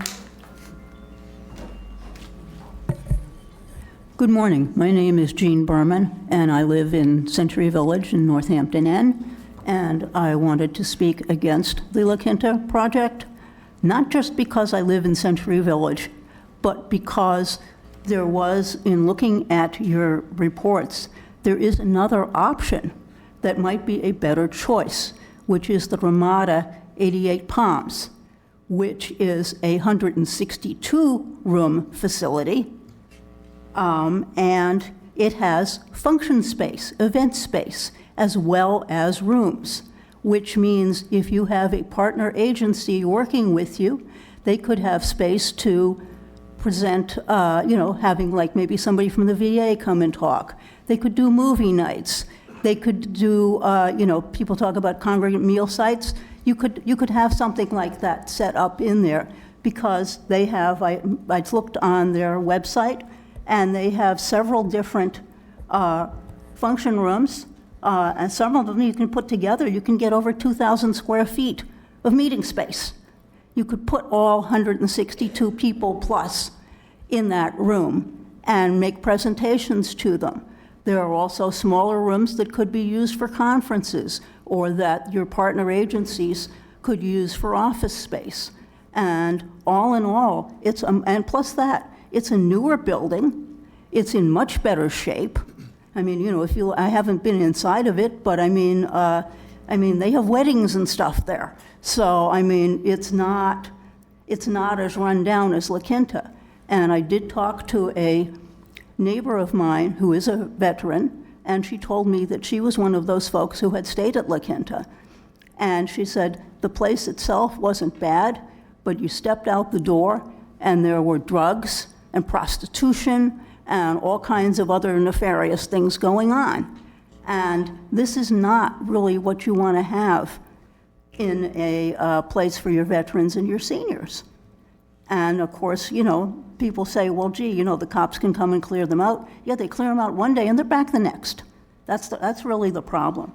And so I believe that having look more into the Ramada rather than La Quinta, because I think it would be something that would be more favorable by your partner agencies. I mean, certainly that would also be, kind of a carrot. You could say to them, hey, we give you some space here. You can work out of this location. And I believe it would be easier to handle. It also has more amenities. They have a fitness room. They do have a pool. And they have a lot of other things. And they also, when the report, it didn't mention anything about having to pay off anybody's debt, which I think is a wonderful thing. Thank you. So if you want a good choice, when you don't have to Squinta, say yes to Ramada and no to La Quinta. Okay. We have Luis Perez, Grace Mannion, Marvin Fajtag, and Fausto Fabro. We have 2 microphones you can use. Thank you. I've been living in Century Village for 19 years. Your name, sir? My name is Luis Perez. I'm a retired certified public accountant. And I understand that this facility is going to be used permanently. At least that's the goal. Being in the financial area for many years, the only thing that I did not see here from the presentation is what other alternative have they looked at. You're going to be spending, like the other gentleman says, $180,000 for a 370 square feet room for our seniors and our veterans. I am in favor of doing what we need to do for our veterans. We're all here living in these great countries of ours. But paying $180,000 for 370 square feet, I think it's a little bit exceeding. Have you looked at, for example, if you go down from 45th Street near Military, and you will see there's plenty of lots there. Have anybody done any studies about building a location and giving our seniors and our veterans, not just living on 370 square feet? I mean, a hotel room is used for temporary. Most people are there in and out, unless you're on your honeymoon, that you spend more time in a room. Can you expect someone who has, a lot of those individuals, unfortunately, have mental issues, have been with drugs, put them into a room with a microwave oven and a bathroom, no kitchen, no separate room, not a bedrooms? How about a couple when they have companies? They're going to be sitting in the bed with a couple of chairs? Just look at yourself living in that room. What are you doing to these people? Are you giving them a better life? Now, also on the presentation with the cost, last time when this gentleman was at Century Village, he mentioned they plan to collect rent. Some of these people have not paid rent in years. They're living in the streets. How can you even estimate you're going to collect $500 a month? From where? Come on, let's be realistic. And like the other person says, the security and everything that you're saying are going to be there temporarily. Once the years go by, all these individuals have friends. Unfortunately, some of those friends are not the right people to have. And they're going to get into those buildings. They have ways. I mean, I lived in Brooklyn, New York, in projects.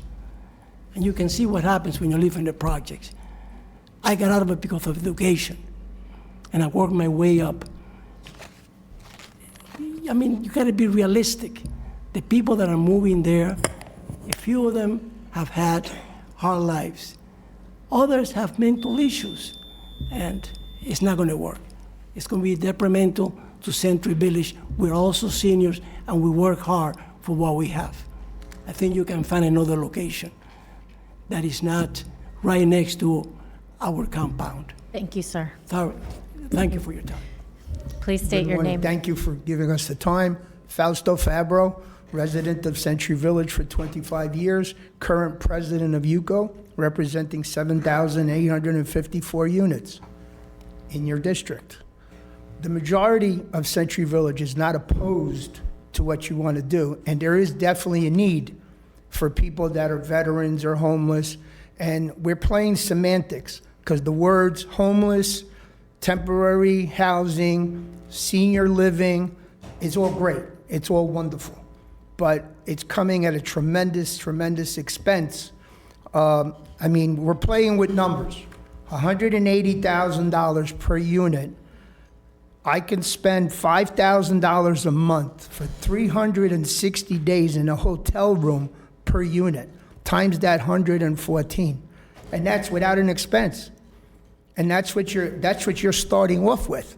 You're starting off, you could put literally 114 people at $5,000 a month, 360 months in a hotel room. And that's what you're starting off with. That's what you're asking to spend without, really, I think you'll find that the people here are not opposed to it. I think there's a better way of helping the individuals. Definitely, this is the wrong location. And listening to some of the people that the facilities that this particular unit has, the hotel, is very limited to what it's going to offer to the people. And asking someone, again, to live like in less than 400 square feet, I don't know if any of you have RVs, but if you travel in an RV, you're not going to be living in very much more than 300 square feet. And you're asking people. The other thing that, as if you're going to be a senior, you're going to have family. And my understanding from what Dr. Green said, you're not going to be allowed to visit your grandchildren. They're not going to be able to come in because they're not allowed to be there. Tell a grandparent you can't see your grandchild. Go see him in the parking lot.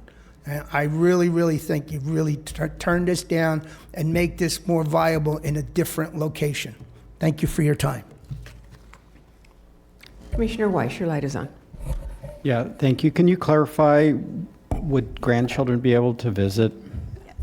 Visiting isn't what would be limited. I think the question that came up before was having additional individuals start living in the units, and that's what would be limited. But visitation would not be something that would be limited. Vice Mayor Baxter. Thank you, Mayor. Would we be limiting these units to only veterans and senior citizens? Yes, 55 and older. And then how will we know how many of those are veterans? That will be through the part of assessment and intake. Thank you. Thank you.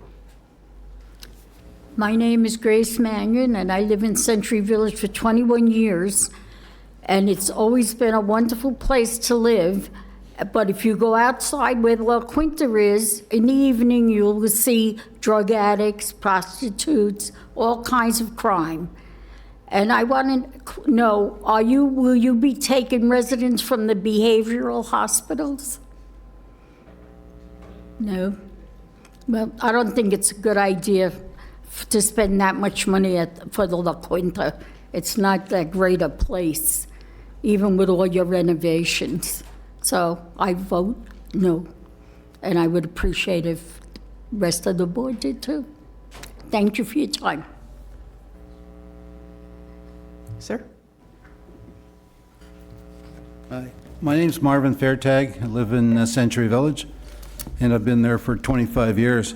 And I've seen the place start to deteriorate over the last few years, and one of the big reasons for that are visitors, or so-called visitors, that are coming into the facility, often called in by residents.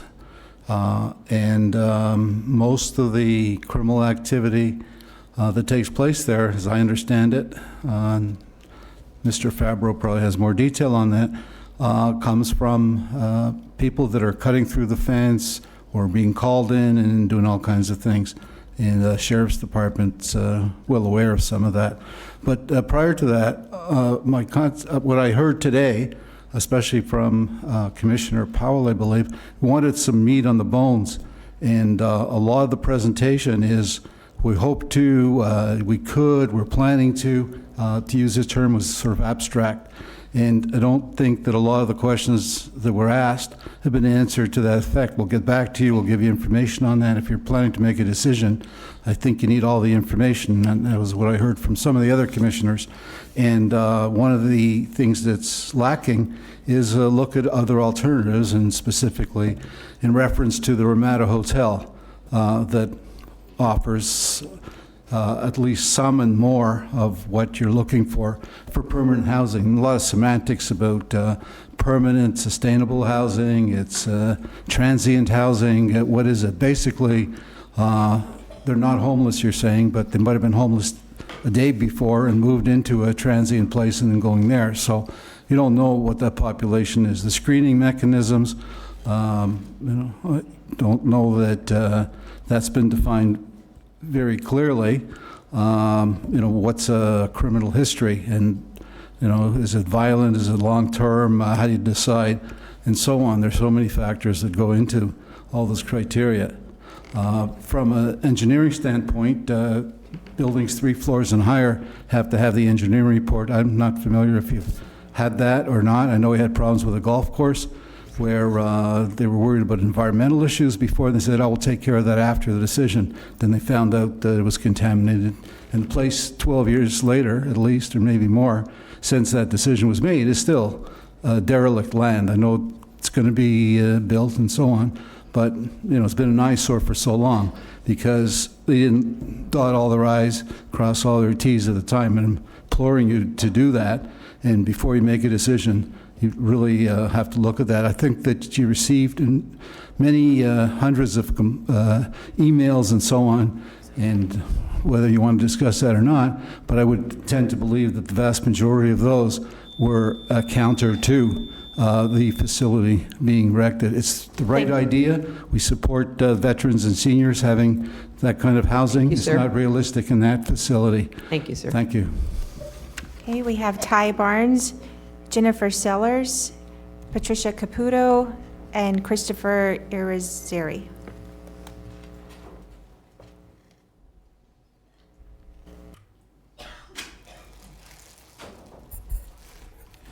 Good morning, and thank you for allowing me to speak. My name is Patricia Caputo, and I'm a resident of Century Village. Again, I agree with most of the people. I'm not opposed to helping homeless. I've done it myself. I belong to a lot of organizations. I fed a lot of hungry people. It's extremely important where you place the people. I've been listening to all of you. The staff didn't do their homework. You really didn't have any figures. You'll get funds from here, you'll get funds from there. You don't know if you can get all those funds. A lot of things have been passed. We know funds is not so readily available. Paying for a place that is so much more money than it's worth is inane. There are so many places around, and the Ramada is available, and it probably would cost a lot less money. No, we don't want it on our property. We don't. I'm not looking for trouble. I'm 81 years old. Whatever years I have left, I'm going to continue to help people, but I think you're going about it the wrong way. I really do. You didn't really have amounts. You did ask questions, commissioners, and you didn't get the answers of how much money is really available. We'd like to know that because we're the taxpayers, and we're getting raised in Century Village a lot of money because of what happened in Surfside with the insurance, and also phase 1 and 2, which, by the way, does the hotel have to abide by that? Phase 1 and 2 that has come out since the fall of the property. If it has, you need to get an engineer to look over the property, tell you what it needs. I think it's going to cost a lot more money than $20 million.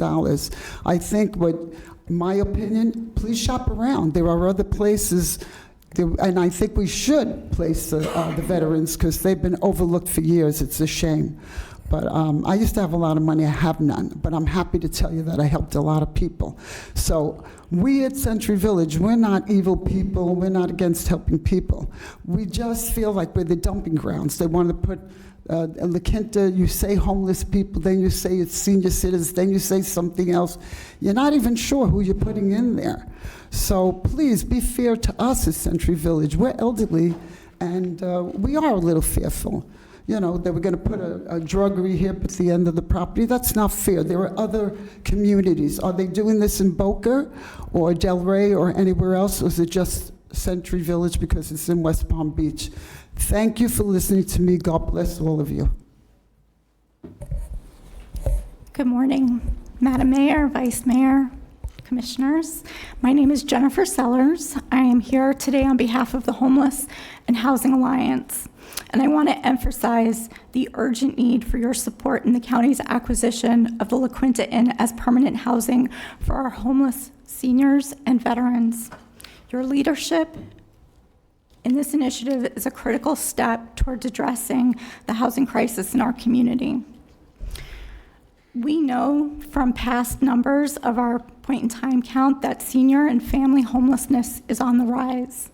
But I want to draw your attention to another critical measure, the United Way's United for Alice numbers. The ALICE threshold, which stands for asset limited, income constrained, and employed, represents households that are working hard yet struggle to cover their basic needs.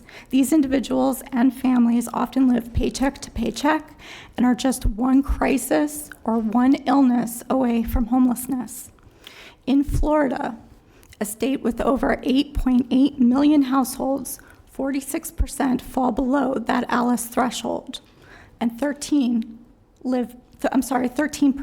live below the federal poverty line.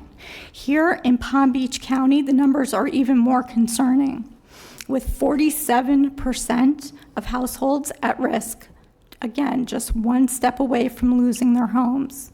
12% are already below federal poverty line. With the passage of Florida House Bill 1365 and the Supreme Court ruling of Grants Pass versus Johnson, we have both the responsibility and the opportunity to act. We must do everything that in our power to protect our most vulnerable neighbors and ensure that no senior or veteran is left without shelter. The Homeless and Housing Alliance strongly supports the purchase of the La Quinta Inn for permanent housing. This is not just a policy decision, it is a moral imperative. Thank you for your leadership and your commitment to building a stronger and more compassionate community. Thank you. And who's next, please? Sir. Hi, good morning. I'm Ty Barnes. I was a couple of folks behind on the list, but I wanted to say good morning to you, Mayor, Vice Mayor, and Commissioners, and start by thanking you for the work that you do in our communities. I also wanted to thank the community service team for the work that you do, that it's also very critical. I'm Ty Barnes, the Chief Strategy Officer for 211. 211 is the only helpline and crisis hotline in this region, serving the region 24 hours a day, 7 days a week, 365 days a year. So we have an extensive network in the area and a strong connectivity to our residents. As part of our mission, we often provide education and information in the community, and at times like this, when there's sensitive nature, around the decisions that you currently face, it seems like an appropriate time to just share some objective data and a little bit of the context behind it.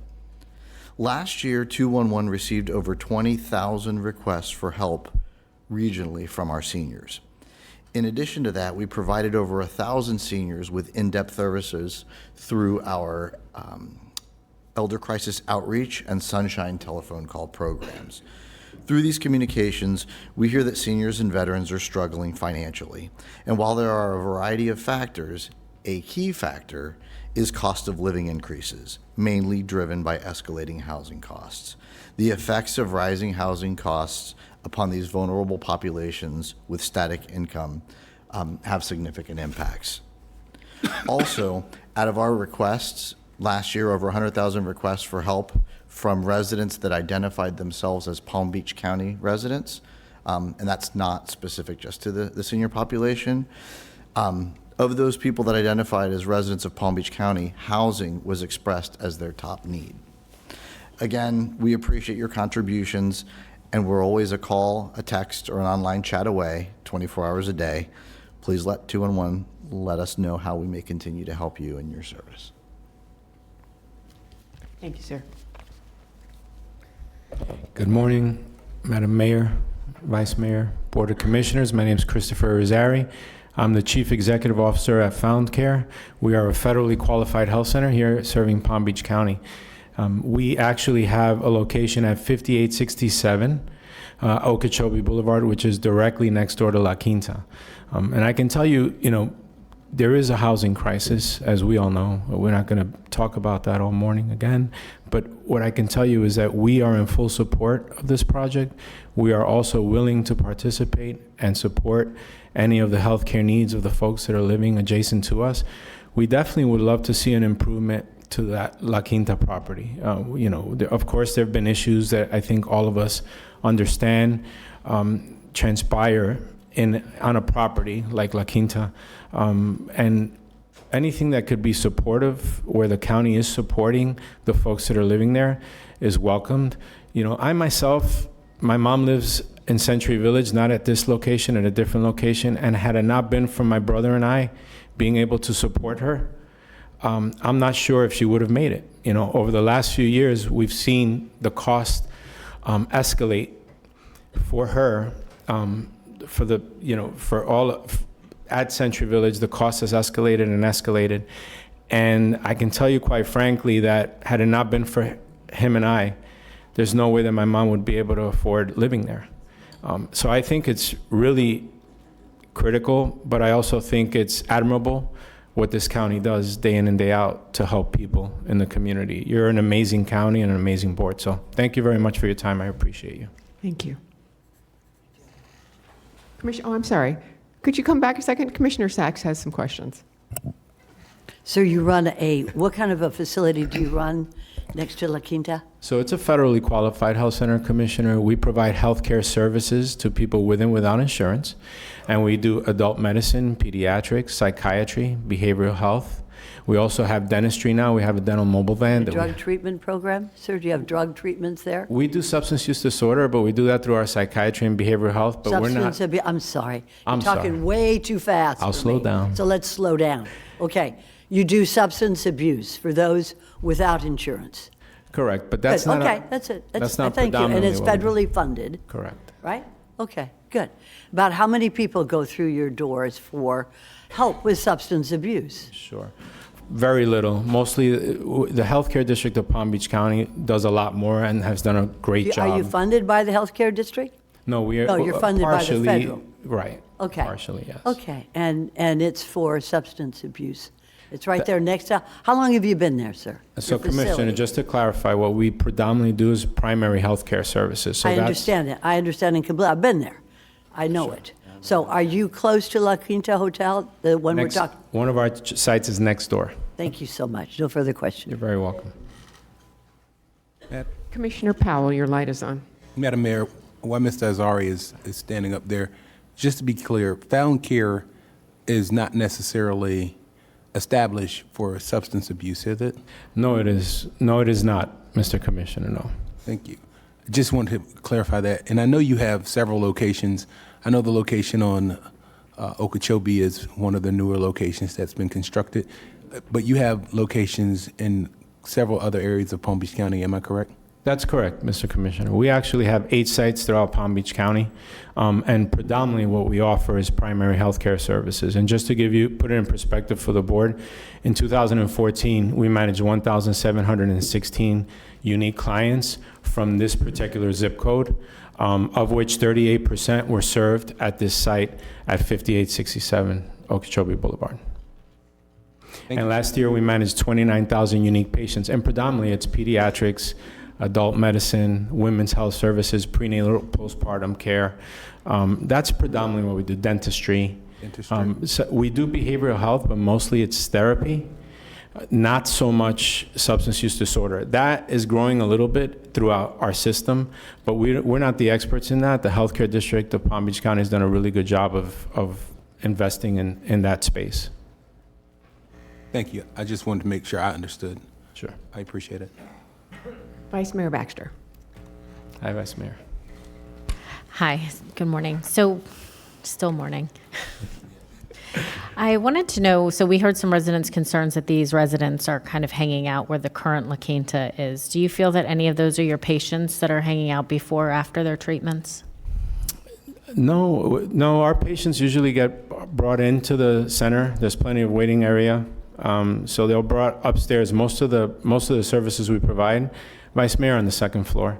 So they're brought upstairs. There's a waiting area, and that's where they are. Thank you. You're welcome. Thank you. Okay, we have 5 more cards. Josie Maddock, Jamie Kendall, Angela Grant, Dwight Jeanette, and Takesha Miles.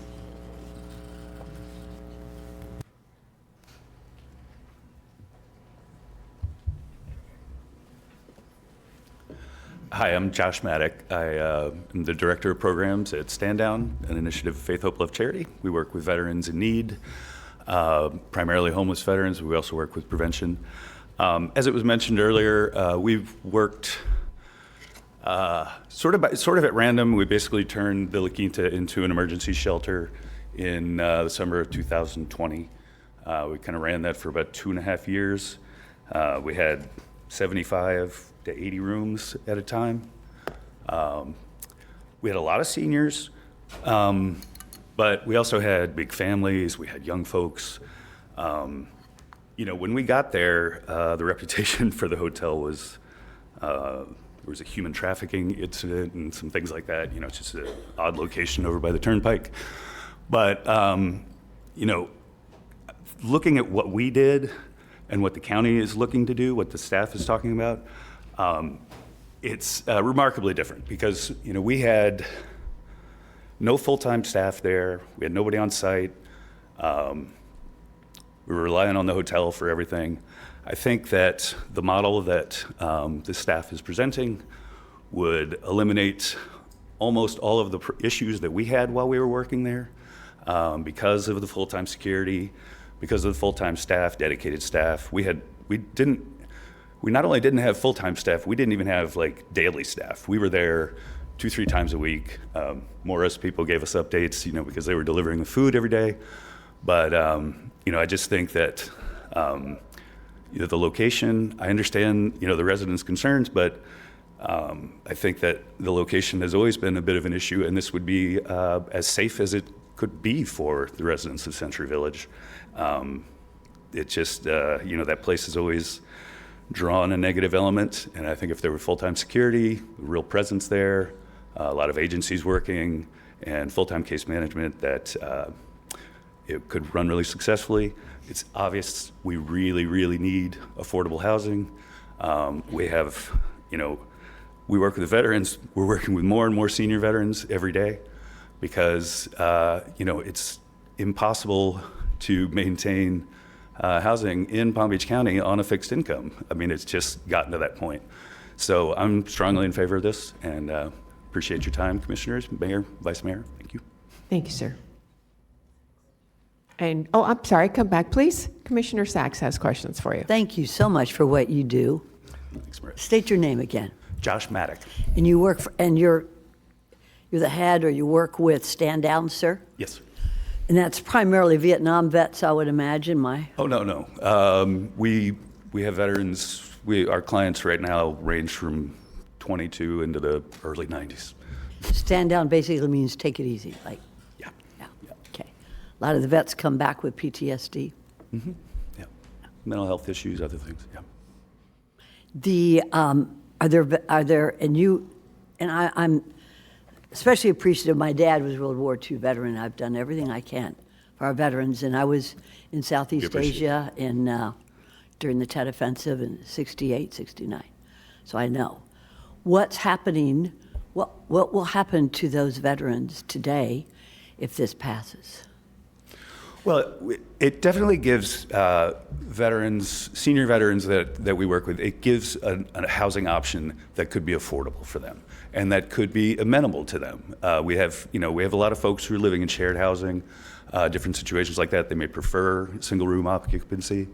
But I just think that we're facing a crisis with our senior veterans, and that every resource that we can bring to the table is going to help. So we wouldn't kick them out or anything, would we? The veterans who are there today, I want to make sure they're taken care of. The veterans who are where? Who are at the La Quinta today? Is Are there no more there? Oh, no. Where'd they go? What happened to our homeless veterans? We ramped that up during COVID. We were making sure we got everybody into a hotel room. We were using La Quinta. We were using 2 or 3 other hotels. We now primarily use the other hotels. They're closer to the VA. But the La Quinta was very useful. The transportation was good in the area because of Century Village being there. There was a lot of good transportation. But we housed those veterans that were there. I think at an 85 to 90% rate. So they're no longer in need of the hotel. Where did you go? Where did you take our veterans who were we suffering? housed a whole considerable number of the senior veterans we housed in Century Village. as was mentioned, I think somebody had a neighbor who. So you house them in Century Village? Yeah. Thank you very much for your, thank you, sir. Commissioner Flores, your light is also on. Yeah, so as a fellow veteran, I wanted to clarify the record. Not all veterans have PTSD. So I just want to clarify that. Second of all, a lot of my fellow veterans that do have PTSD are high-functioning members of society who can hold jobs and can still continue to function and are no threat to our society, whether it's behavioral or aggressiveness. So I just want to clarify the record. Thank you. I appreciate that. If I could. Commissioner Sachs. Thanks. My dad had PTSD after World War II. I was going through our papers. Thank you for your service. Thank you for your service. After World War II, in 1946, when he was discharged with PTSD. And when a man or a woman goes through combat, it's tough. And that's why, and of course, went on to have 5 kids and have good jobs. So it's tough. Combat is tough. And I appreciate anybody, especially my colleague, who has been through combat in a war setting. And thank you for what you do for our veterans. Thank you, sir. Thank you, sir. Yes, and just a comment. My mom has PTSD. She was a 12-year-old, 11, 10, 9, 8-year-old in Italy during the war and listened to bombs drop every day. She has PTSD. So it is not just our veterans, but it's also those folks that had to experience a war. And you don't need to say anything else. It's okay. It's okay, because my mom was in Naples, Italy during the invasion. So maybe our mothers were together because she was 8, 9 years old. So who knows? We didn't call it PTSD with my mom because she would, we just said, yes, Mama. No, Mama. So thank you for that, Mayor. Thank you very much. The observation is that we are here to help. We're here trying to find a solution for our seniors and our senior veterans. And we're trying to do the best we can and with the resources that we have. Sir. Good morning. For the record, my name is Dwight Chenette, and I'm the CEO of the Area Agency on Aging of Palm Beach and the Treasure Coast. I'm speaking today in support of additional projects which would support our seniors with supportive housing. The Area Agency on Aging supports seniors, adults with disabilities, caregivers, and families with information and referral and access to certain state and federally funded programs, including long-term care under the Medicaid program. We are a funder of the county. We work in collaboration with the county Division of Senior and Veteran Services. They are one of our lead agency providers. How we collaborate with them is we provide a source of funding for programs administered, including cost-effective home and community-based services that help frail seniors to remain in-home and avoid costly nursing home stays. As I mentioned, we have responsibility for information referral. So we operate a call center similar to 211, specifically for seniors. And what we've seen over the last few years is a very high elevation of the number of seniors that are calling. It's on our top 5 list of seniors that need assistance with certain housing issues. And we certainly refer them to a number of community agencies. I believe you're going to hear from the Legal Aid Society this morning. And they're one of our resources and contracted providers that assist our seniors with housing issues. But again, I just wanted to speak in support of any initiatives that we can do that provide supportive housing to our seniors. It's a growing problem, and if we're not addressing it, we're going to just have the problem escalate further. Thank you very much. Thank you, sir. Miss. Am I in the right place? Go right ahead. My name is Angela Grant. I'm a resident of Lake Clark Shores. I've been in Palm Beach County for some time. I wouldn't want to live anywhere else, although a lot of that time was overseas. My heart is with older Americans. Of course, I'm in that group now. Pretty much, I think all of us, and not all, but many of us in this room are in that group. My mother passed away not long ago at the age of 101 and a half. My dad had passed on a couple of years before in his late 80s. He was a World War II veteran. My son is a retired Air Force colonel. He was in Afghanistan, Iraq, you name it. My daughter did a career in the Navy. She is now working for the Navy as a civilian. So you can see how concerned I am about providing the best we can for these people. Without family and the small incomes they had, my parents would not have been able to remain in their home. Because education is very important in my family, my children have done well. There is no perfect approach to the problems that we are trying to solve. I have learned in this world, in this life, there is no such thing as perfection. But this is a good plan. And if there are ways that I can help once the project gets going and there are people there, I'd be glad to volunteer. There are people in my church who volunteer for all kinds of purposes. We'd be glad to do that. Churches might even want to donate various amounts for different purposes. So what I would like to conclude is to say that I hope you will approve this project, get it started, and then get to work on the next one. Thank you for your time. Thank you very much. Good morning. My name is Takesha Miles, and I am the supervising attorney of the Elder Law and Fair Housing Projects at Legal Aid Society of Palm Beach County. And I'm here in support of the acquisition of the La Quinta Inn. As a service provider who provides representation to individuals facing eviction, it is a quick process. And with clients who may only have SSI, who only receive $967 a month, it is hard to find suitable, affordable housing in our community. My staff has tried. With the 30 days, 45 days on the eviction process, it's hard to find individuals with suitable housing. Excuse me. It used to be that I could send them to Century Village to rent an apartment. And now with the rising costs of housing in our community, that is not possible. Last year, we served 328 seniors over 60 with evictions, okay? That's 328 people who were facing homelessness that we were trying to assist with that. And so there is a great need in our community to find those services and provide housing. The second I want to point out is that there are opportunities for us to serve and partner with community services to help.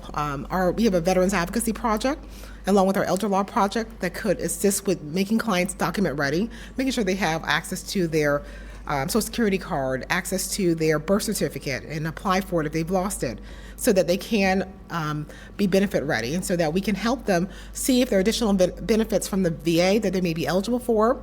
Maybe they were dishonorably discharged at one point due to some sort of conduct issue that maybe our veteran staff attorneys can try to make them honorably discharged and upgrade their status so they can get more benefits from the VA. With those benefits checks, and whether making sure that we can get them increased SNAP benefits, helping them make sure they're eligible for different health benefits to help reduce their costs. Those are the services that our team at Legal Aid could assist them with. And so we want to support community services in this project and really encourage the commission to think about all those seniors who are facing homelessness and how we could provide them with a place to live that would be within their income. And so the HUD standard is that you're not supposed to spend more than 30% of your income on housing costs. And so if a person's getting SSI and it's $967, it's a $2,025 limit for that, where can they live where they're only spending 30% of their income? And so thank you so much for your time.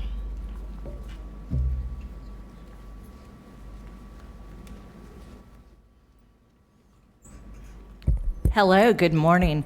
Thank you, County Commissioners and County staff, for presenting the project today that you're talking about. Please and state I'm your name here. for My the name is record. Jamie Kendall. I'm the CEO for the Palm Beach County Food Bank, and I'm here today to talk about the 28%. The 28% of our seniors and our senior veterans who struggle with food insecurity right here in Palm Beach County.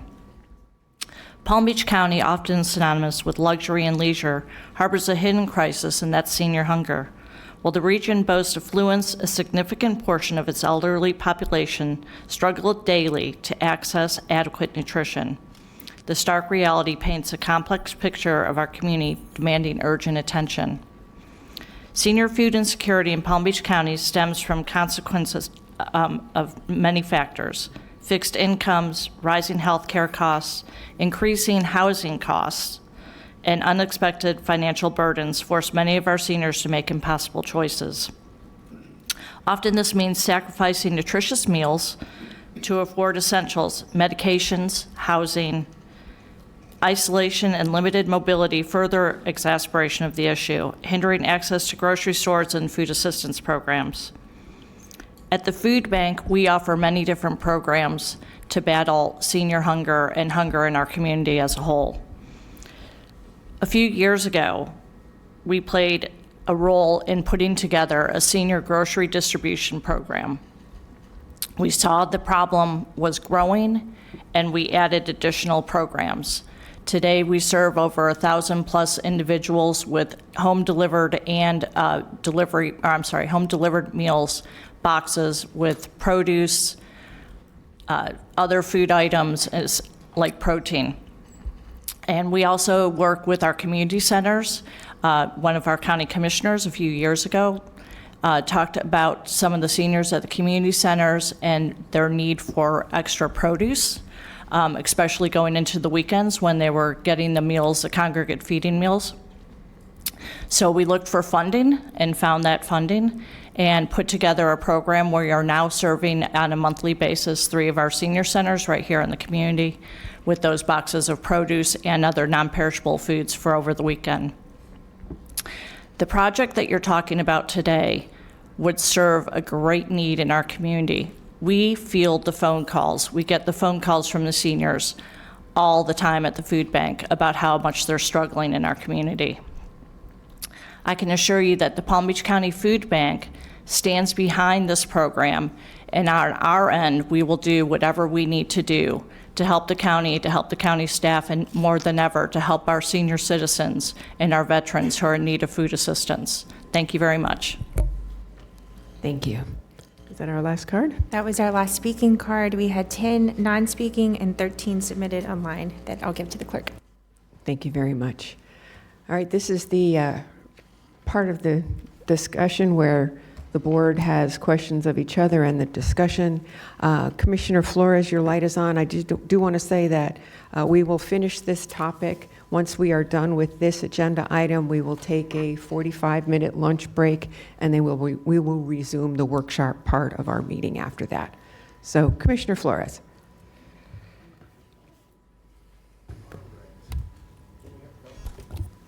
All right, so I have tons of questions.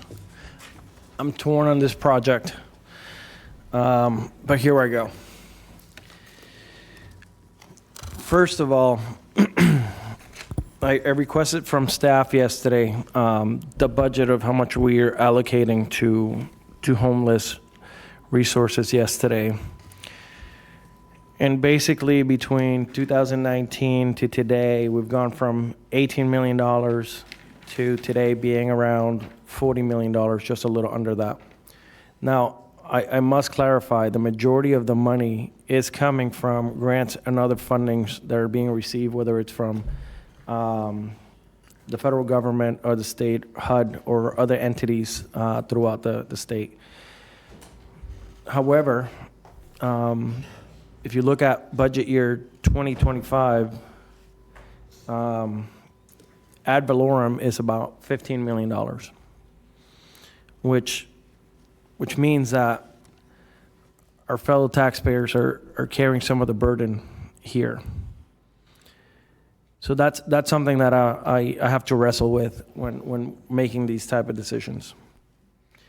So moving on to this particular project, my question to staff is, we're overpaying $1 million on the appraisal value, and then we're paying 1.7 for franchising fee.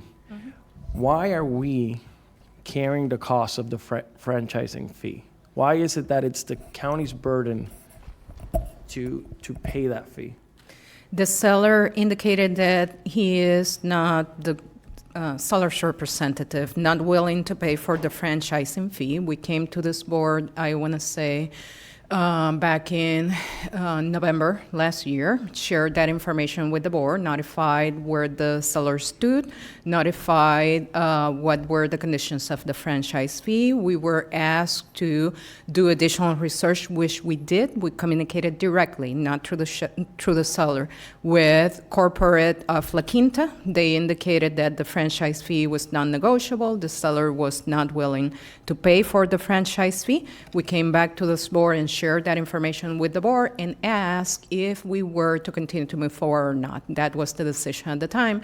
And when we presented to the board directed us to do the three things we covered at the beginning. Continue to negotiate, knowing that there will be a payment for a franchise fee. Make sure you meet with the community. Make sure you do a condition assessment. And once you have everything together along with a conceptual strategy, come back. How was La Quinta in? How did it come about? Was it that they advertised that they were selling? Did they approach us, or did we approach them? They were on the market. The staff, we have a responsibility to, based on prior board direction, look for opportunities. There was a direction received from the board back in 21, 22, and my colleagues from Community Services can correct me, that this was one of those tools that was to be issued to address. I understand the tools. Yeah. What I'm trying to understand is, did we approach them or did they approach us? It was on the market. So they put it on the market. They put it on the wanted market. to sell. Yep. So they must have known when they put this on the market that there was a franchise fee that they had to. They did. Right. So now they're trying to negotiate that piece with us. Well, when the property was on the market, it was on the market for general sale. It was not on the market for a county use. So nothing could have precluded at the time the property being sold to another potential buyer for hotel. I understand that piece. I think everybody in this board understands that piece. My question is, when it was advertised and they were asking for $15 million, my question is, at that time, was that also notated that we or whoever purchased had to offset that fee, that 1.7 million? Okay. Commissioner, is this on? Okay. What we're paying for is a franchise release fee. Correct. So if a potential other buyer were to purchase the property and continue to operate it as a La Quinta, there would be no franchise release fee. But we're not would doing need to that. But we're not doing that. So this is specific to us because we are not going to 'Cause we're continue to changing the operate use. as a La Quinta, yes. Got it. Okay. So, talking about the building. The building was built in 1988. If we go to the fourth slide where we had the Sung and Associates, they did an appraisal review, an assessment. I'm doing. Yeah, there we go. Okay. Two more. Forward.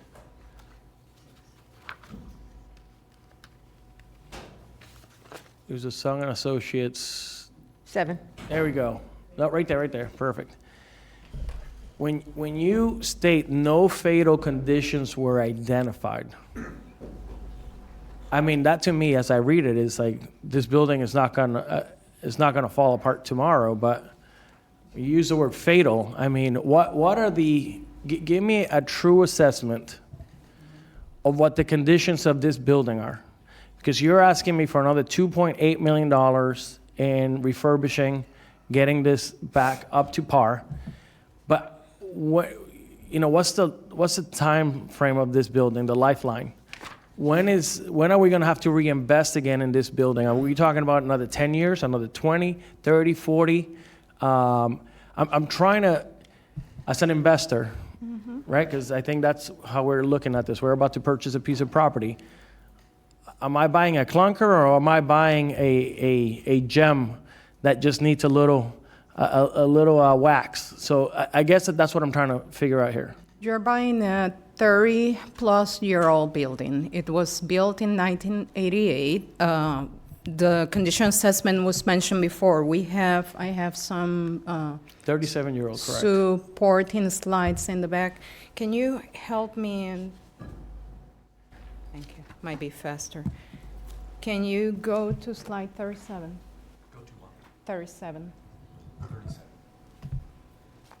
Which might facilitate. These are supporting slides as needed, but we included basically the summary of the condition assessment. It's a 350-page document that covers every single space within that building. You have the 2.8 broken down per trade.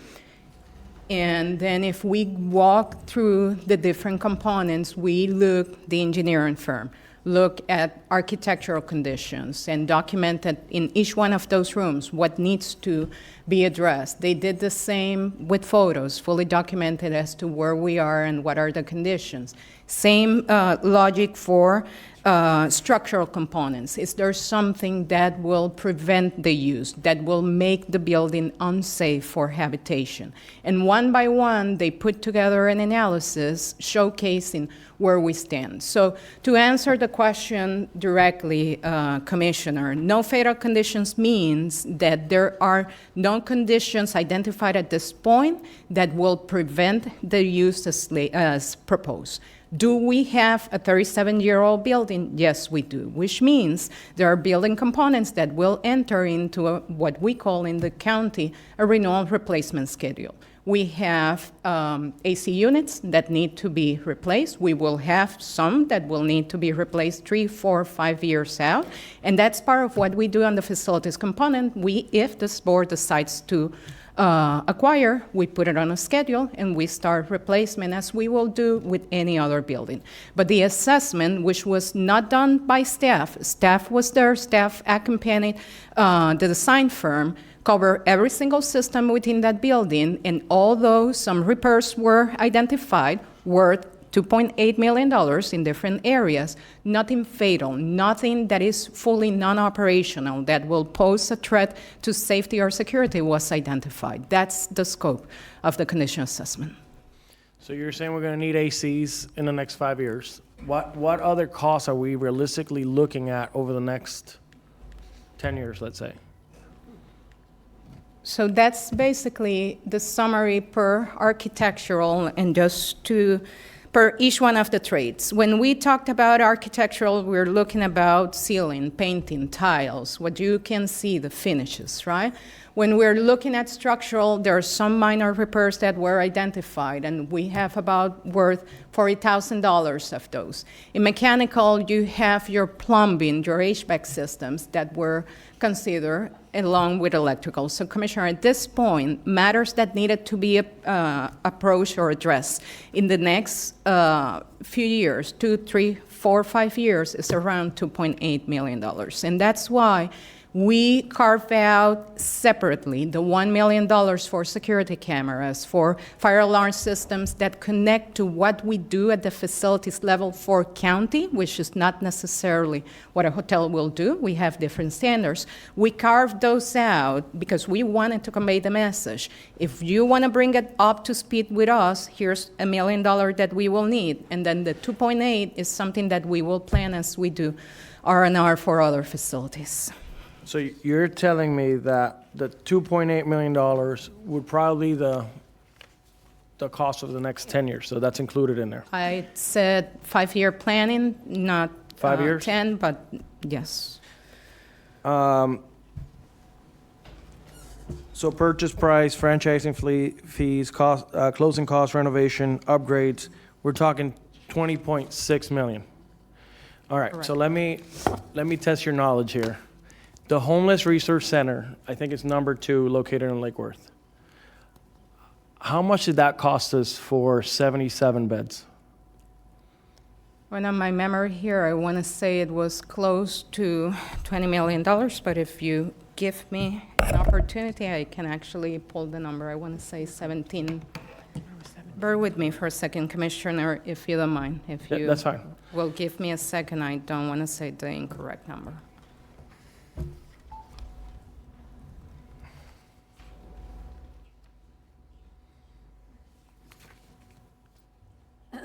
So, while we're talking, I'm going to voice some opinions.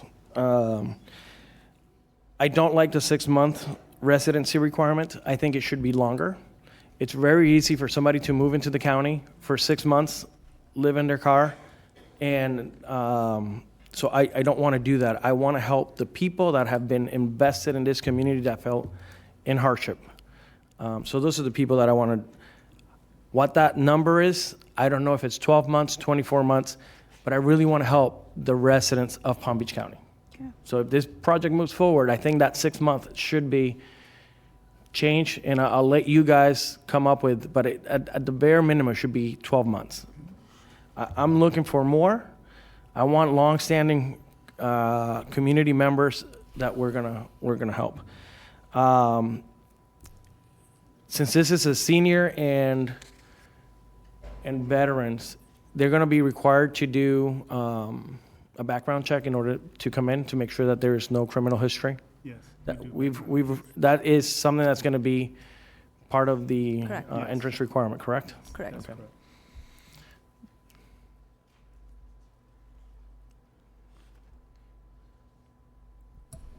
I'm waiting for the answer. Are we there? Found the number.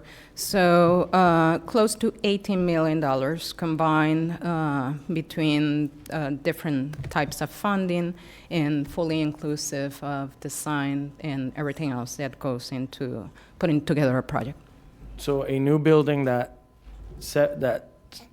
has 77 beds, and those are beds, those are not rooms, those are not independent living, cost us around $18 million. When was that? We opened for operations 2024. So it was build 23? Would we project that dollar today would be more than $20 million in today's dollars? Today's dollars continue to increase, and that is very unfortunate. I'm going to ask you a hard question here, Isami. Yes. If we were going to build something like this today, how much would it cost us? 114 units. 300,000. Are we talking over 30, over 40, close to 40? Another quick calculation. Projections. right? Just give me Just some rough projection, numbers here. Just want to do quick math, if you don't mind with me.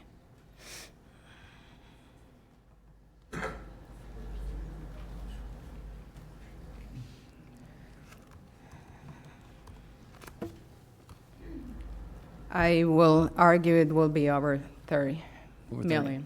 Yes. Okay.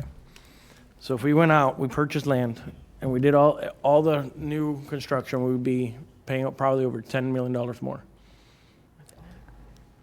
That is not an estimate, full estimate, talking but rough draft. Rough draft here. Commissioner, without doubts, I don't think we can replicate this under current standards, conditions, market conditions, for $20 million. We'll gladly put together an estimate, but based on similar construction we're seeing for other county projects, which are not residential, my expectation is that it will be more than $20 million, plus the land which we do not have available right now. So we will need to find where to site it, we will need to design it, and then build it, which will be a process that could take easily, assuming we have the land readily available, 3 to 4 years. Okay.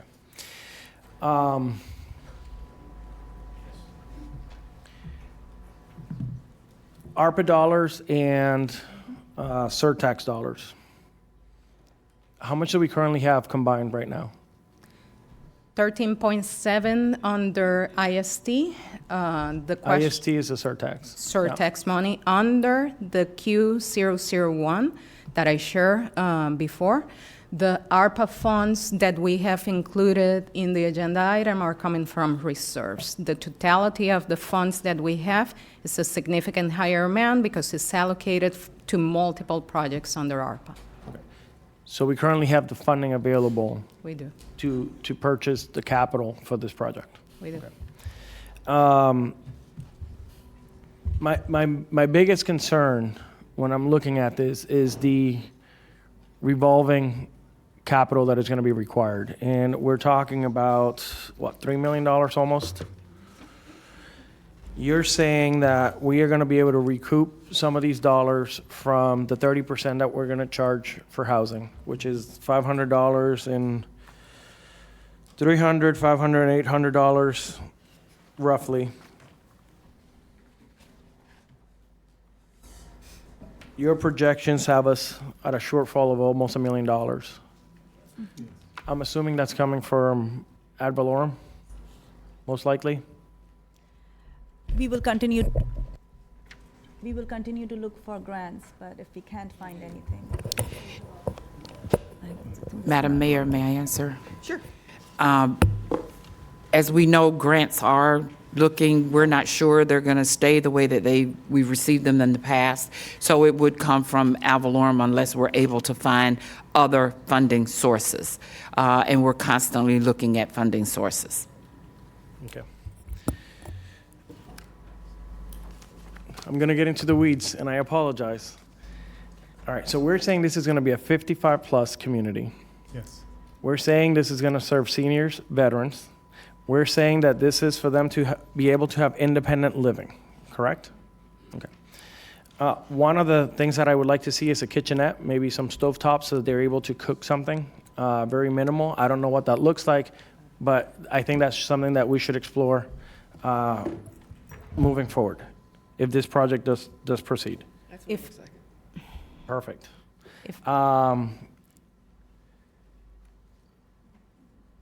By the way, what she just showed me is a fridge with a stove top on top. So I just want to make sure that everybody understands. and a sink. And a sink. I lost my turn. Okay, so going back to this. So we're having seniors. We're going to put them through a background check. These are people with not a criminal record, but yet we're putting 2 security guards 24/7 on seniors who don't have a criminal history. And when I see $400 or $500,000 cost just in security, I wonder if we really need that security for 24/7. Let me. So to me, that's a number, and I'm just gonna go through my list real quick. That's a number that I'm a little iffy about, because once again, we're talking about seniors without a criminal history. These are individuals who maybe fell in rough times. Maybe their income don't quite, match today's rent place. So to me, the security aspect of this, it's a little high. I don't know if government should play the role of paying for internet and cable. I firmly believe in giving somebody a place to live and maybe having common areas that do have internet and cable that they can share. But I don't know if we should be providing that for every single person. Keep in mind, these individuals do make an income, right? So they're going to be paying 30%. They should have some, and by the way, our internet providers do provide a senior rate for these individuals. Transportation is another line item here that I don't quite understand, because we do have PalmTran. And PalmTran, I believe for seniors, you call them up, they actually come right to your resident, and they pick you up and take you to wherever you need. So I want to make sure that we're not duplicating efforts.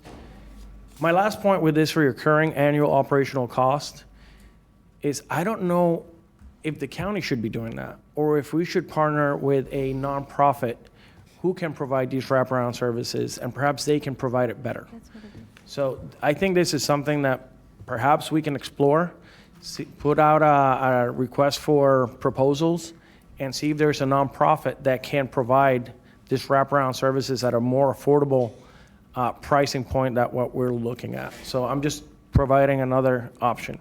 Because I think the nut that I'm trying to crack in my head is that $1 million reoccurring. So how can we decrease that so that we're not placing that toll on ad valorem?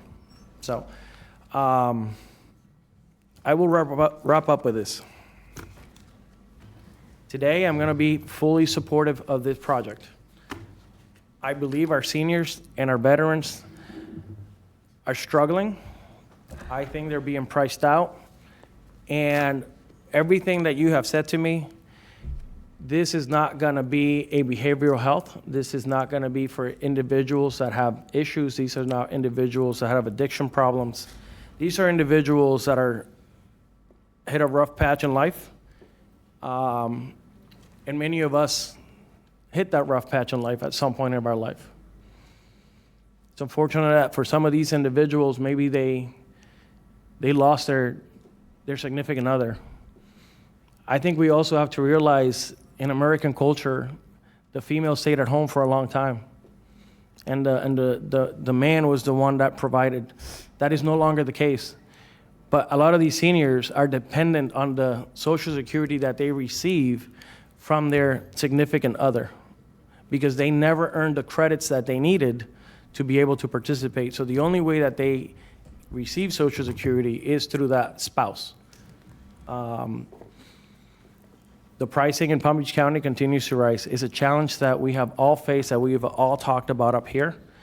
Our veterans, I'm a big advocate of veterans, so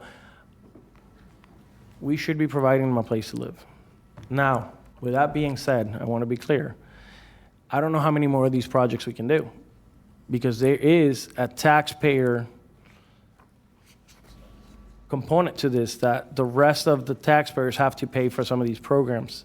So I want to be clear that when we look at La Ramada Inn, I don't know how many more of these we can do. And I want to be clear about that. But this particular project here today, I'm okay with. And there were some comments that were made by some of the speakers, and they were saying that today there are people hanging out, drug dealers or prostitutes or whatever it may be. If that's the case, we're doing you a favor because we're going to remove that element from that property by bringing in seniors who are going to be contributing. They're going to be paying rent. Now, do we want that element happening there? Absolutely not. And what I want to make a commitment to you guys is that we are going to be good neighbors and we're going to maintain that property and that we are going to make sure that it is better than it is today. And by the dollars, you can see that there is a commitment from the community.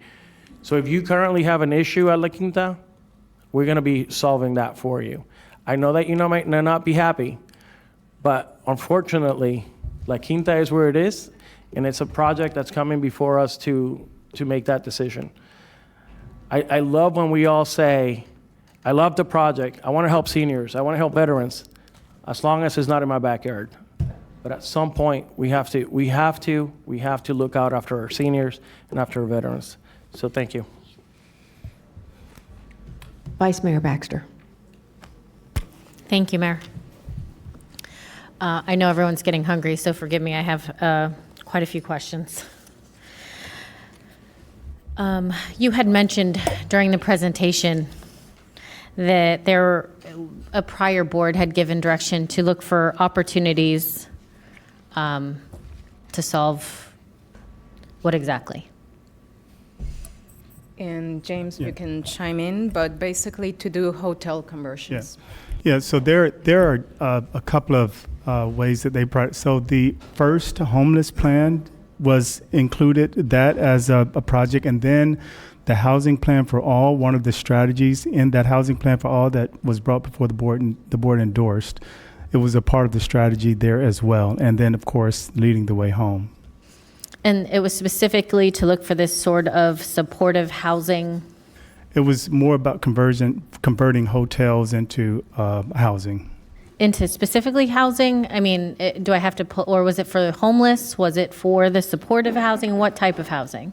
I'll have to get the details, but it was for permanent housing, if I recall correctly. And that's the thing that we need the most is the permanent housing. And were there any limits set on that as far as financial limits, millions, percentages? No. And when these numbers were offered, I mean, when it was presented initially, I don't remember hearing about, and we hear a lot of information about the franchise fee initially, but I would like to say, I mean, I don't want to make it a regular practice of going well over the cost of what an appraised value is. So how much are we currently over the percentage of appraised value? The our appraised value, purchase price, 7.7. That does not include the franchise fee. We don't. 7.7%? 7.7%. My apologies about that. And if we were to include the franchise fee?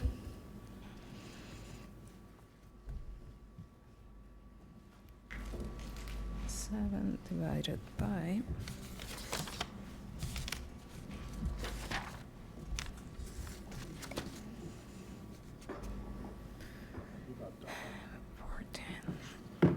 %. I'm rounding. Vice 19%. Mayor. And don't we have a county ordinance that says that we can't exceed a certain percentage? You can, always. PRC, Property Review Committee, gets to provide you a recommendation if you go over 10% for any acquisition over or under, but that's why I highlighted that it was a franchise fee, not a purchase price tied back to the property. Property Review Committee deals directly with the value of the property, and in this case, it's $50 million compared to the roughly $40 million appraised value. Going forward, I would like to see us include all fees into that percentage of purchase price before coming to us if we're going to consider them. But I won't get into the weeds on that today because that's another day, another policy. Okay. Understood. Longevity. This building's 30 years old to a tune of $20 million. And you said roughly, and I know you can't give exact estimates, if we were to do this at a brand new location for $30 million, I mean, how long can this 30-year-old building last? May I go back to the estimate for a second, Sure. if I may? While my colleagues were speaking, I actually got the opportunity to go back to HRC2, and if I were to do a very rough estimate and use the square footage of this building, we will end up at about $36 million, not inclusive of the land, and I think that is the component. Going back to your question, it is an existing building. It has 37 years of life. It is in good shape, no fatal conditions. If I were to do a projection, we will have the ability to keep using the building for another 20, 30 years before a major renovation might be needed or some building systems. So it is an existing building, Vice Mayor. I cannot represent it any other way. It is an existing building, and the other hotel that was mentioned is obviously also existing and was actually built before this one. So to Commissioner Flores' point, it's more of a clunker? That's not what we have on the condition assessment. It is a 37-year-old building with the need to invest about $2.8 million in capital improvements over the next few years, and in good condition, no fatal flaws identified, to use the words I used before. And no other properties have been identified that would also fit this need. And I ask this because I do love our veterans and our senior citizens, and I am wondering, is there something better suited for them? So, to answer, if I may, Vice Mayor. Last week, the county administrator requested authorization for staff to engage in conversations with the owner of the Ramada Hotel. So that is currently ongoing. So one option that we have moved and done some very early due diligence. We do not have a condition assessment for that hotel. So at this point, I cannot tell you. Do we have a year built? 1974. So we're still looking. Older. Right. Yes. I think by definition, the other part that I wanted to share with that is that we as staff have received, I'm going to say a handful, about 5 or 6 outreach from different owners that have other hotels available that they want to make them available to the county.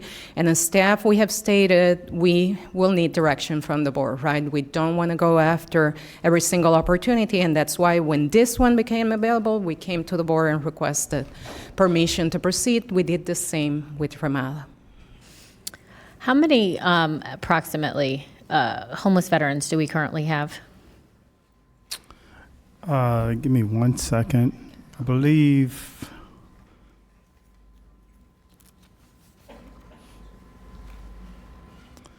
believe the point-in-time count numbers, which haven't officially been released, was around 100, but we have about 121 homeless veterans that are on our list, our by name list. And how many units are in this 100 hotel again? 114. 114, right? I just want to provide clarity in terms of these units. We would want to house the veterans that are in, say, transitional housing. So they were homeless, now they're stabilized in housing, and then move them into a more permanent setting. So they wouldn't be homeless per se on the streets or unsheltered on the streets, but they would be in housing, but it's just transitional. That they are currently, or are you saying that this is what it would? I'm saying that we would only focus, so that whole number, the 121 that I gave you, that includes people who are on the streets, unsheltered. And so they wouldn't And how many necessarily are currently in transitional? I'll have to get that number for you. Do we have approximates?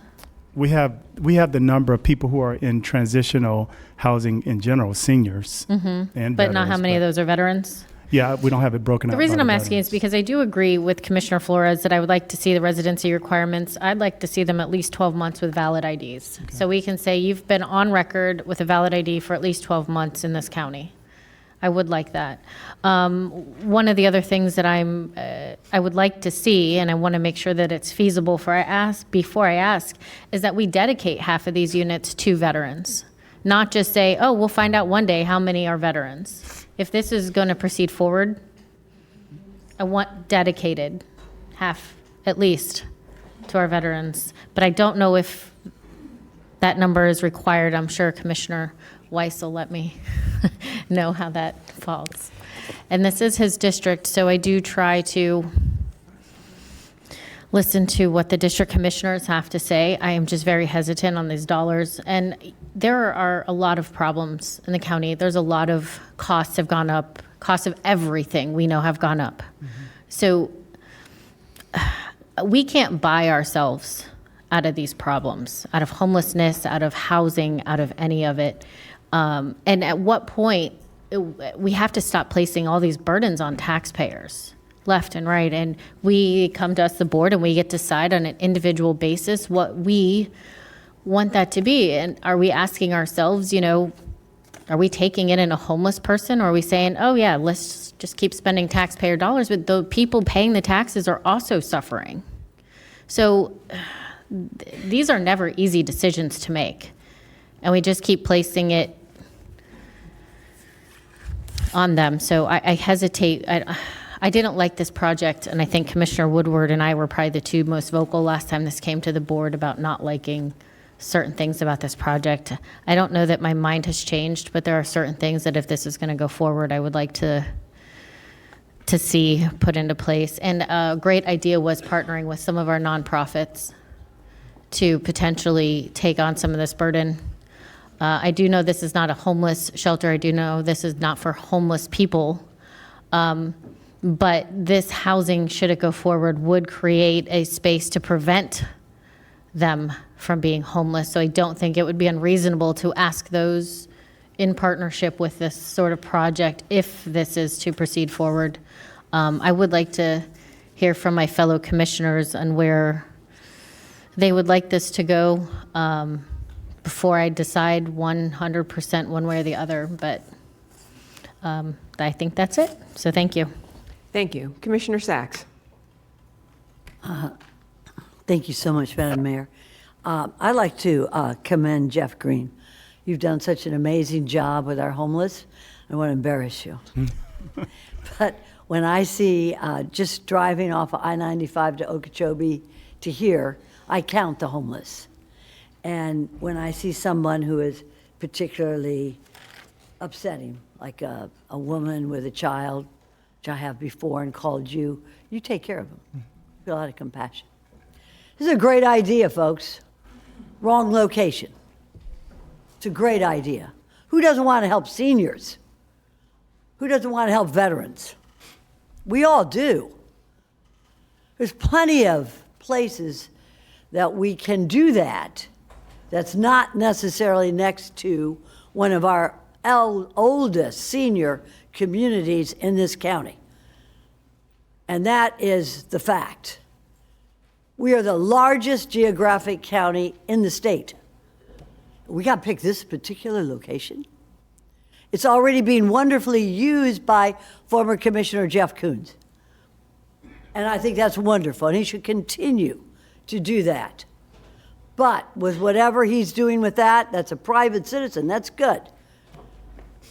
Great idea, wrong location. And very, very, shall I say, misplaced. This is what we're doing. We're using an idea that's excellent. It's called home key. I've got all the statistics from all the states. California is the largest. There's Vermont, Oregon, Washington, and it talks about hotels to housing initiative. It's for the homeless. It's for the homeless. Federal money for the homeless to convert hotels and motels to housing for the homeless. This is not what we're doing. This is not what we're doing here. We're not doing this for the homeless. Great idea, wrong location. So let's not use this idea of or Project Turnkey, Oregon statewide, Vermont, all these states are using this. We can't use this policy because that's not what we're doing. We're not doing this for the homeless. We're not doing it. So this is an experiment. An experiment right next to where thousands of people want to live the rest of their lives in peace. An experiment. I don't like experiments. And I would not want them for my mom and dad or grandma or grandpa. So it's misplaced. Now, our veterans, there is not a Supreme, I always want to say Supreme Court, it's not. It's a U.S. District Court case, I'm sure our attorney knows about it, Powers versus McDonough, which places the responsibility on the Department of Veteran Affairs to house homeless veterans, especially those who have been through combat, on the premises of the VA hospital. And I have been in touch with the VA in Washington because we have acreage right here at our VA hospital. I was there 7 years with my dad. They have property there. That is where our homeless veterans should go and probably will go. This case is going before the United States Supreme Court in April of 2025. That's next month. This is what we need to look at to take care of our veterans, not a 325 square foot motel room with a hot plate on top of a small refrigerator. Our veterans deserve better than this. And how about our taxpayers? We have money for housing. We did it last week. We do it every week. Listen to us. And I asked the head of our Housing and Economic Development Commission here, fiscal year 2024 expense summary as of March 5th, 2025. We have available $11,612 for housing. We don't need to ask our taxpayers. We don't need to get this from us. We've got this money from the federal government, and it's sitting in our coffers of the county. And it should come from our federal government. And it has, and we have it. That's where the money should come for whatever we do with housing. And this is housing. Now, so Maria, they may say, Maria, what are you going to do? This is a great idea. We could put our veterans in here. We could put our seniors. Yes, there is a better idea. There is a better idea. And it's an idea that says housing first.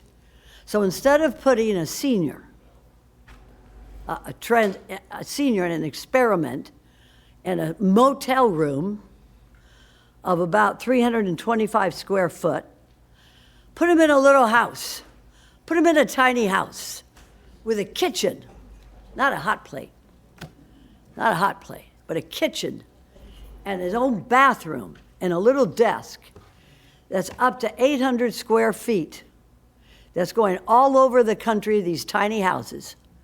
And it doesn't have to be next to a Century Village or any of our senior places. It can be on industrial land, in transit corridors, and this county knows it, and this staff has been to those locations.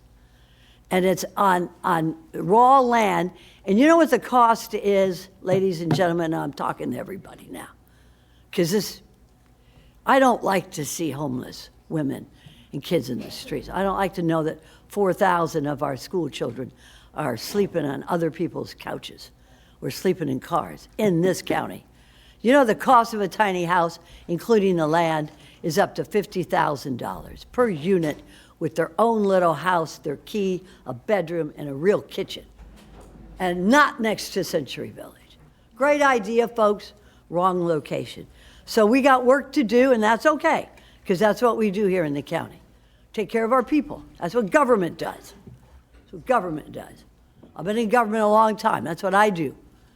These staff work very hard. They're going to work a little bit in a different direction. Taking care of seniors, taking care of veterans, yes. Knowing that in April of 2025, we're going to have that Supreme Court case that says, you ever see this VA here in West Palm? See all the land around it? That's where they're going to build the housing for our veterans, and they should. The VA should take care of our veterans, okay? You don't put them in a motel room. You see the picture of this, you walk out and there's this walkways there. That's not what we do for our veterans, and that's not what we should do for our seniors. We can do better. We will do better. And I know we can, because we have the opportunity of all these other states. We're not the only one with homeless.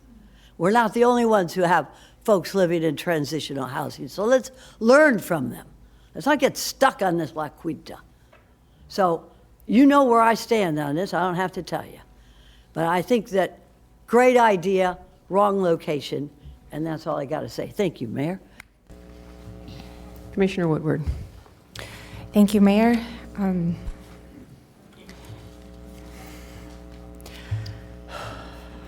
This was a tough one. I agree with Commissioner Baxter. Both of us were pretty strongly not happy when this came forward, and with the La Quinta release that we had to do, really pushed hard to try to do something about that. Understand that that is part of the contract with this. Also, the bigger part, when this was first brought to us, we were a little ambiguous on who would be staying here. You know, the term homeless hotel became what this was. And that is not what you've presented to us today. That's not what this would be moving forward. I do agree with the 12-month residency that was brought up on here, because this definitely needs to be for our Palm Beach County residents. And it was a concern that we had before. If we start building, again, we were talking homeless hotels, our neighbors to the south or other areas might start busing people here. And, you know, if we're going to do this, we need to do it for our residents. And that's a good way of making sure that we keep it for Palm Beach County. And part of the application / assessment process, making sure that, there's a criminal background check, mental health evaluations. I know that it's a discussion that we've had on different parts where we're not allowed to, even discuss drug testing or substance abuse issues, alcohol or anything, because of federal requirements. But this would not fall under those guidelines. So we are able to actually put those requirements into place where people cannot, be using drugs on the premises. That's something that, we can put those parameters into place. And if people violate those, there's consequences. If we're working with the Sheriff's Department, there's a lot of things that you put into place. I'm very happy to see that was not a part of the original conversation when this came to us, and we asked you to bring us back something better, and I think you really have. And to answer some of the concerns about the size of these units, You know, I've spent a lot of time thinking on this, and, you know, when it comes down to the types of residents, the 55 plus, the veterans that we would be helping, these are people who are losing their current living situation and moving to the streets or living in their car. And this is an alternative that we can provide them. I don't even see how there's a discussion with that, because living outside in the elements, living in your car, not being able to lock the door and have a safe place that you can call your own, or maybe you go to a shelter and, you know, the shelters are what they are. We do the best that we can, but, you know, you're not in a private space. You're not in your own space. And these are people who do have income, so they are going to be paying an amount of rent that they can't afford. So there's a sense of ownership that comes with this, a sense of I am putting my money into this, which was not the case with, you know, what we had discussed before. So again, this has dramatically shifted. And if we're talking having security, I do think, at least initially, I think we need to have the security there, because if the criminal elements that currently exist are there now, they're not just going to pack up and go away without us having a real presence that we put there and making sure that any of that stuff doesn't happen. Maybe that can back off over time once, you know, the area has a lot of positive and that goes away. Maybe we can back that off, but I don't think it's wise to not have that initially, have the camera system, have the security. And again, you know, if this does work, I mean, we're talking about potentially building a smaller community of people who are going to live in the same building and become neighbors. They're self-sufficient.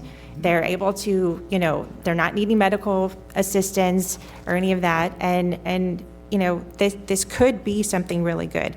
And yes, perhaps it is an experiment, but in this case, with what you're putting into place and who we would be looking to move into here, and all of the parameters that we put around it, I think it's a very good one, and that we should do it.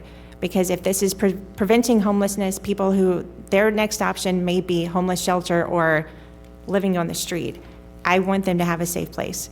It may not be, you know, fancy and fabulous, but it's safe, it's out of the elements, and I am changing from my previous discussion with this to support the project.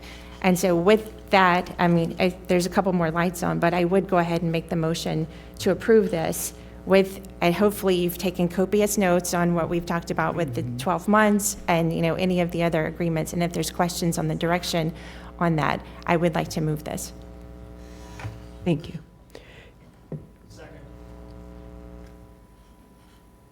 We have more discussion. Thank you. Commissioner Powell?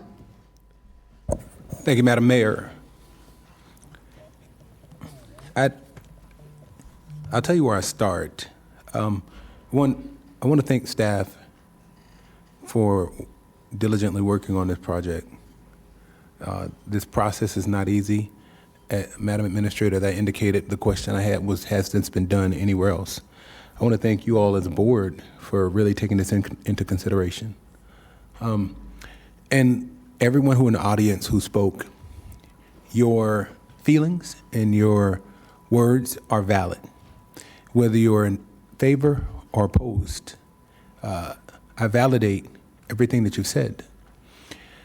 As an elected official, a former state representative, former senator, current county commissioner, I can vouch for what Attorney Takesha Miles said when she stood before the podium. I have personally taken phone calls in my office where senior citizens who have had cancer, senior citizens who have had kidney failure, have been facing eviction. And I've called Attorney Miles at Legal Aid thinking, hey, I'm elected. If I call, maybe it will help somebody get a little bit more attention. And sometimes it doesn't happen, and sometimes it does, but so many people are in dire straits. And I know we're under the auspices of bananas. In planner speak, that means build absolutely nothing, anywhere, near anything. And We can't continue to do that. I've listened to the suggestions. There are better places to put this. Do we want to try to move it to the ag reserve where we've restricted development? We've said we're one of the largest counties. I've heard the suggestions as to other places where we can locate this. I've heard people suggest land near Military Trail and 45th Street. That, by the way, the county doesn't own, and sometimes that land is already purchased for other developments. If you look at the number of projects that are coming online, other times a developer or a landowner has a different idea that they want to move forward with. We cannot do nothing.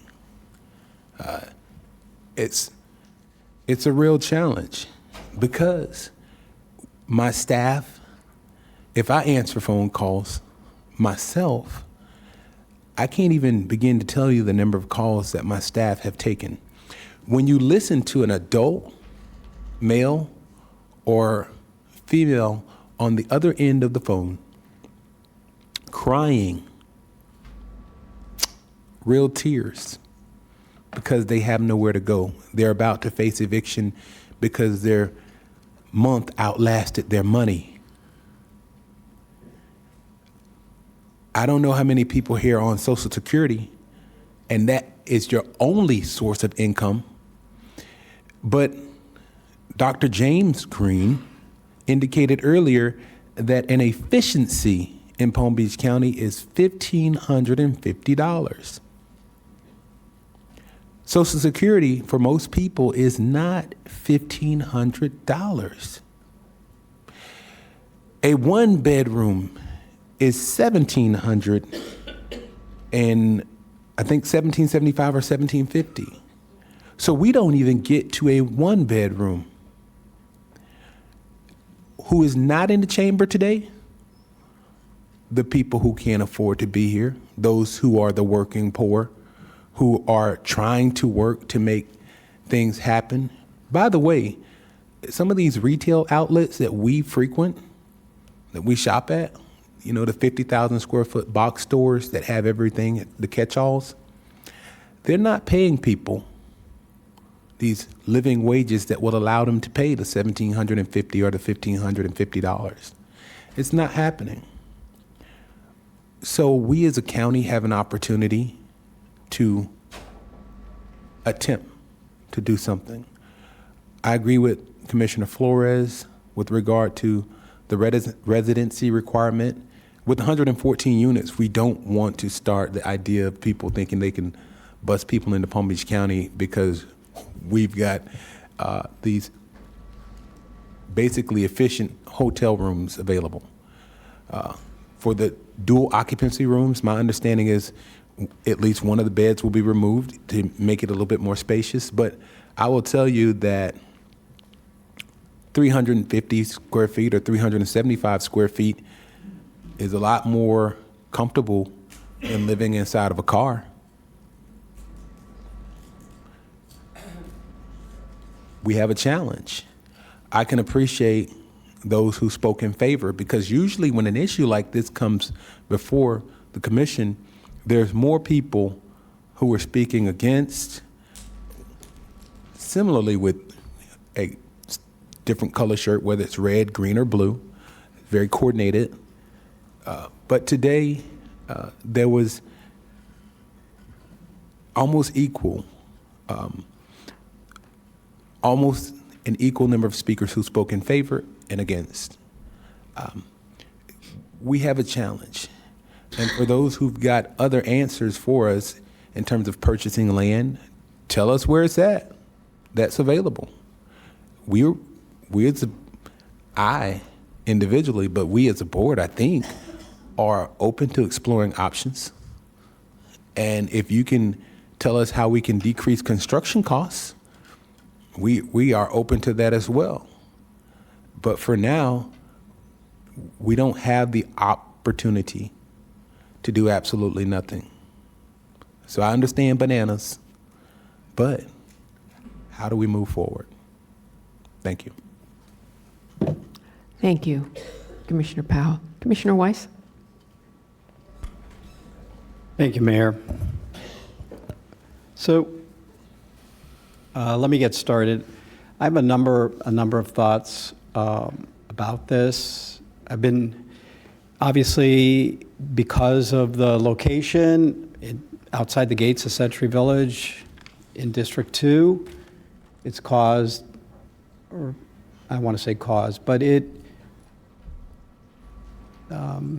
taken my time, making sure that the community was involved and engaged. So I want to first off thank the residents of Century Village for allowing the county to come in and staff make presentations and inform you about it. I want to thank staff. I know I've sent you guys out on a number of missions and concerns that I shared with you as we've been going through this process.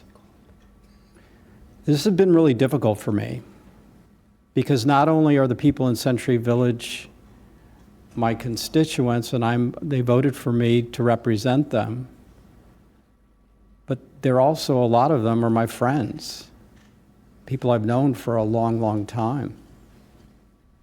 And when they raised concerns about security, and that's primarily the issue that the folks in Century Village have been concerned about, is their safety. I take it very seriously and very much to heart. So, a couple of things I've done. Honestly, I've been praying on this because this is a difficult decision for me. And in thinking about it, so some of you may know, I was very close to somebody who used to live in Century Village, a gentleman by the name of Sam Oser, World War II veteran. He passed away a couple years ago. In fact, a few days ago, he would have turned 99. And I thought to myself, Sam and I used to talk a lot about things going on at the county. He was very engaged. But I asked myself, what would Sam have said? What did he would have thought about this?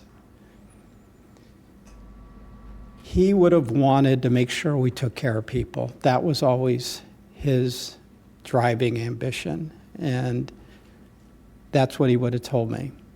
You got to take care of people. You can't let people fall onto the streets. But I still have concerns, and I think we can manage them, though. I agree. I have no problem with the residency requirement. And thank you, Commissioner Flores. That's a fine recommendation. I'd like to see if any changes into the future were ever to come forward or want to be made, that it requires supermajority of this board to approve them. We have to be able to tell the folks in Century Village that this is what it's going to be, this is who is going to be housed there, and we have to make it, if it's going to change, it's got to come back in front of this board, and they're going to have a voice on that. I agree with the idea of having and I thank you, staff, for bringing up the monthly meetings. That's very important. I think, as you've talked about, though, in other projects, we haven't had to, they disband after a short time. I think in this case, with this population, that we're targeting even hopefully quicker. I reached out to PBSO, to the Sheriff's Office, in regards to security. They will provide CEPTED. They'll come out and do a survey, not only surveying this property for securing itself, but also looking at the perimeter to secure the safety of Century Village.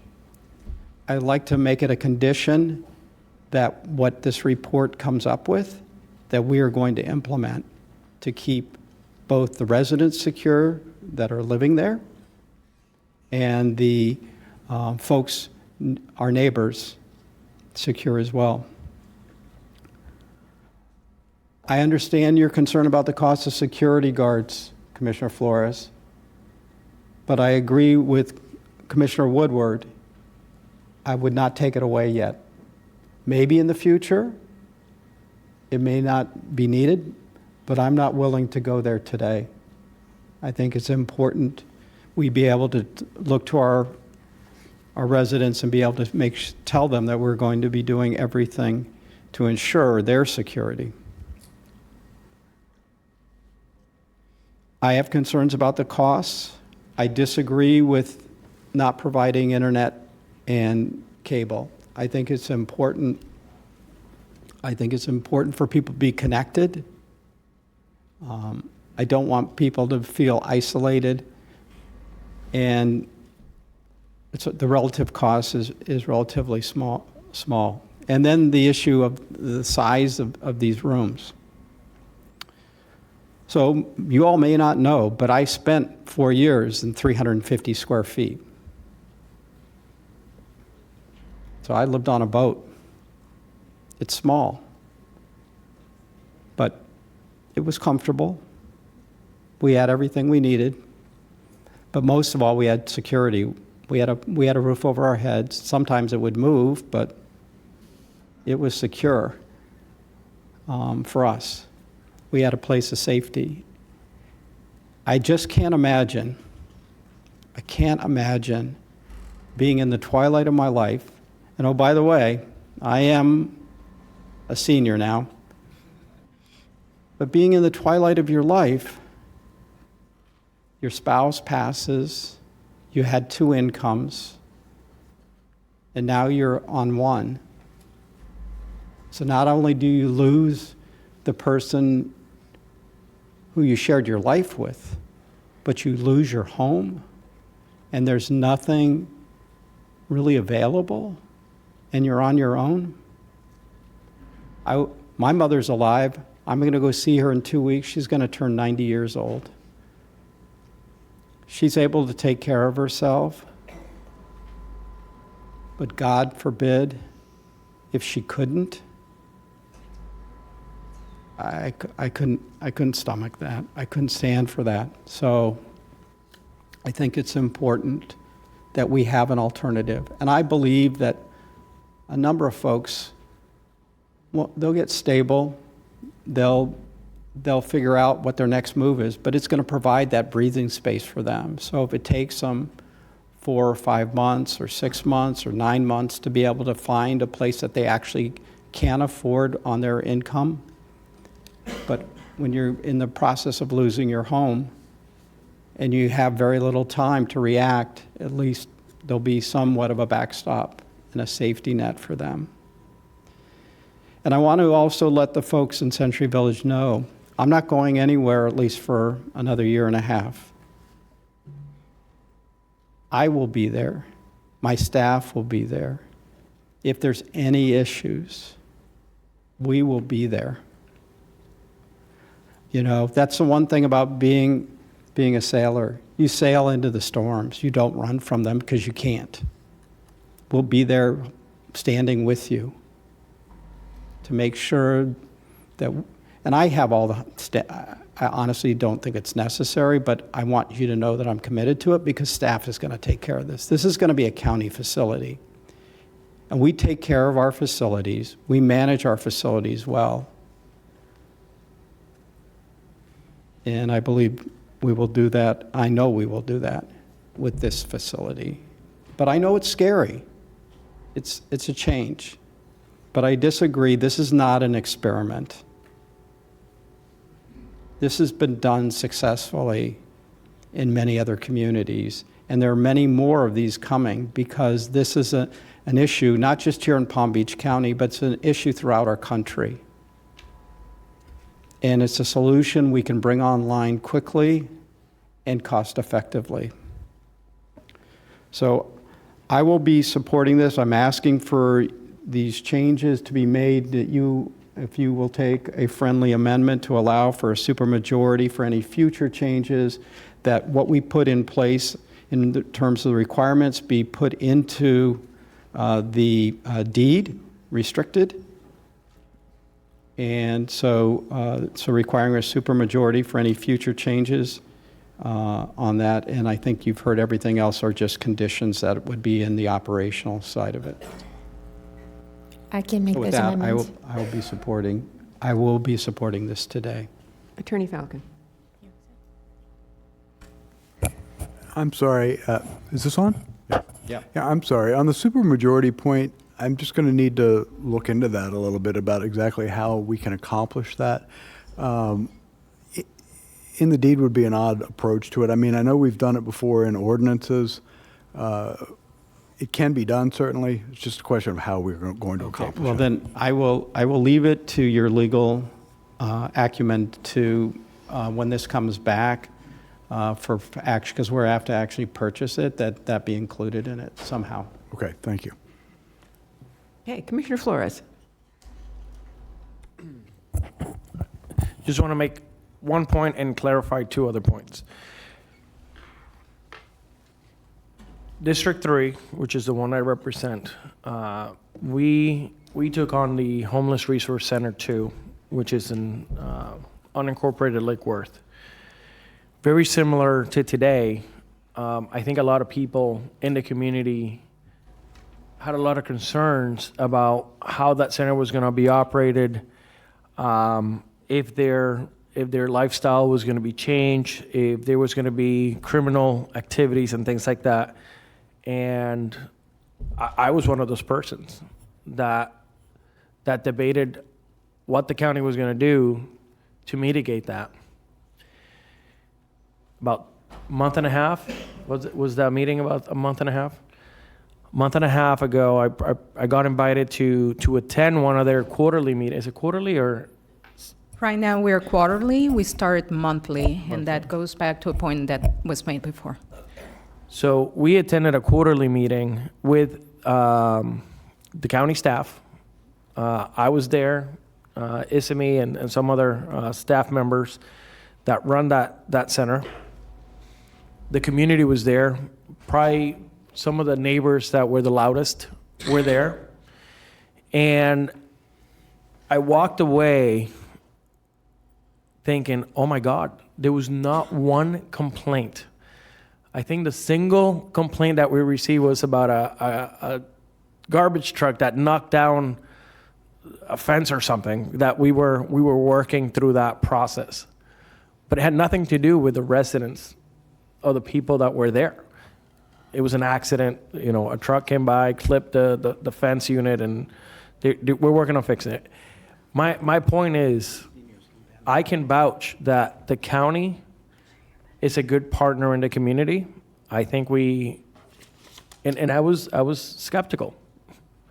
But it looks like we have done a great job. We have listened to the community. We have listened to their concerns, and we have done everything that we possibly can in that particular facility to overcome some of the objections. So I know it's not what people want to hear that are here that have objected, but I can firsthand tell you that the county is a good partner. And you have your district commissioner who just made a promise to you. I am making a promise to you that if we're going to be neighbors, we're going to be good neighbors. And if there's ever any issues, we're going to take care of it. So you have two allies up in this board right now that are making a commitment to you that if this goes through, we're going to be good partners.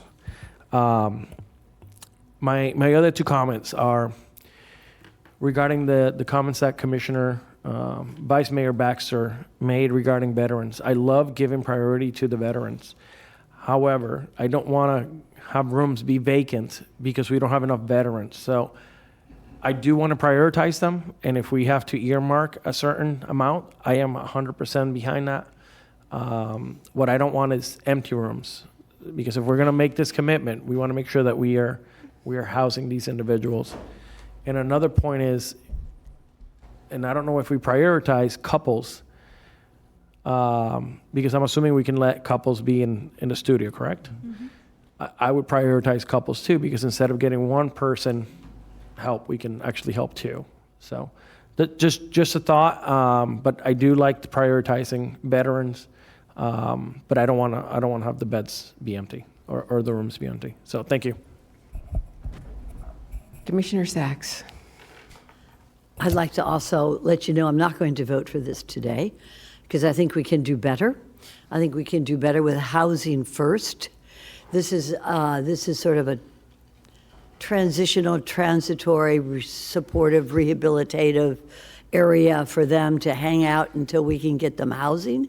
But I would urge everyone to understand that you have 7 partners up here that's going to be watching. Maybe, Ms. Baker, we could have a report as they start this process of redoing the La Quinta into a county supportive housing for veterans and seniors, that they come back and talk to all of us and see how it's going. But in the meantime, I urge our staff to put on the calendar agenda where we can put housing first for people where they can have their own little tiny house. Yes, that can be in District 5. I've identified raw land. I've identified raw land in industrial areas, and staff knows where they are. I look forward to having staff bring that forward because I know that a tiny house of over 800 square foot with a kitchen, kitchens are important, like their own kitchen and their own front door and their and a bedroom is so much superior to a motel room. So I look forward to having that brought before the board and before the public, and that can all be paid for by federal funds and bond money and not by taxpayers. Yes, Isami, if you want anything. Dr. Collazo, I look forward to hearing from you. I did hear from you at 7:57 p.m. last night. You work on this tirelessly. So I look forward, because you have been to, and you have a list of all the places where we can build tiny homes. So I look forward to having you as a partner with that, along with your staff and Ms. Baker and 6 other commissioners. Thank you so much. Thank you. Mayor and Commissioner Sachs, if I may, and the rest of the board, staff is coming back on April 8th with a full overview of every single tool we have. And we call them tool in the toolbox, nothing else. So you're going to see mini cottages, you're going to see hotel conversions, you're going to see everything that is being done housing related. You're going to see this team along with Jonathan Brown from Housing and Economic Development showing every single thing we have, every other idea that has come to the table, and we're hoping at that day to receive additional direction as to which ones to continue to pursue, which ones to maybe put in the back burner, and where our efforts should be centered. I appreciate that. Thank you so much, Dr. Collazo. Thank you. Administrator Baker. Okay. Commissioner Woodward. Thank you. Just one small comment, because I know we're all getting hungry. I would just encourage us, as we have these conversations, that whether or not it's Palm Beach County or state or federal dollars, any decisions we make on this, they're all taxpayer dollars. So, and we all pay into each one of those systems from our seats, wherever. I pay into a city as well. So all of those dollars are taxpayer dollars. So let's not pretend that it's a gift from the feds, please. Thank you. And Ismi. I have, and I apologize, a procedural comment, if I may, Commissioner Wise. You mentioned that you would like to see the resolution before this comes back to the board. I wanted to be clear that if the board approves today, my colleague to my left, it's going to get approval of the purchase and sale agreement, and she handles closing, so the closing does not come back to the board. So I wanted to make sure that I was clear on that. Okay. I appreciate that. Oh, Mayor, do I? Yeah, I appreciate that. Thank you for letting me know. I think we put it into the motion, so however it gets done, whether it comes back as a separate ordinance or however we do it, or if you're able to put it in the closing documents or however you do it. Understood. We will work with the county attorney and then return to the board with a separate item and continue to move with closing if this board decides to approve. Okay, thank you. Thank you. And I've been very quiet. I let everyone else talk. I will wrap it up. This will be the last comments we're going to make, and then we will take a vote. 1, this is almost immediate occupancy. when we talk about the housing bond and all those dollars, those are things that are going to be built. So that is not immediate occupancy. We have issues now. We have 1,000 affordable housing units that are going to come off the affordable housing rolls and become market rate units in the next 5 years. So anything we can do to fill that gap, we need to do. And then the question also is, how many more seniors are we going to have in the next 10 years? Okay? And we have partnerships with all of the agencies that came and spoke with us today. This is not just the county doing this. This is a group effort. This is a community effort. This is a team effort. And like Commissioner Weiss, I've lived in less than 400 square feet also. So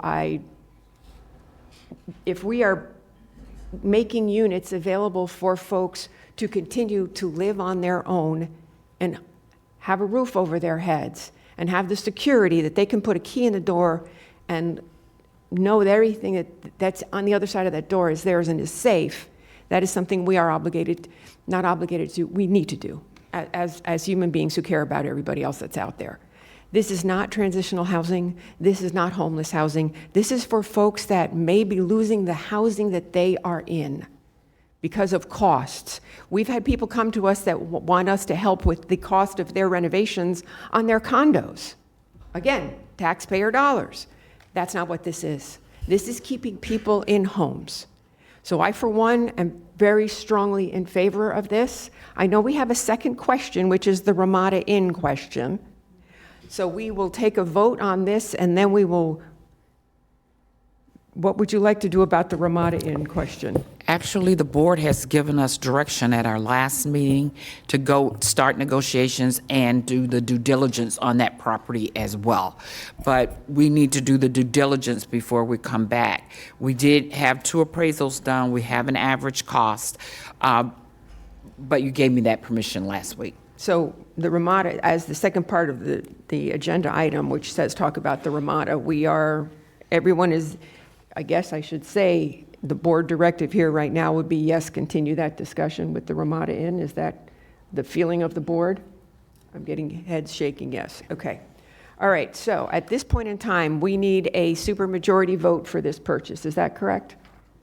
Yes. Okay. So we will take a roll call vote, please, because we have a first, a second. We've added conditions which include 1 year for a resident, and we're making a strong push that while we are not setting aside X amount for veterans, it's really give them a priority in this. Yeah.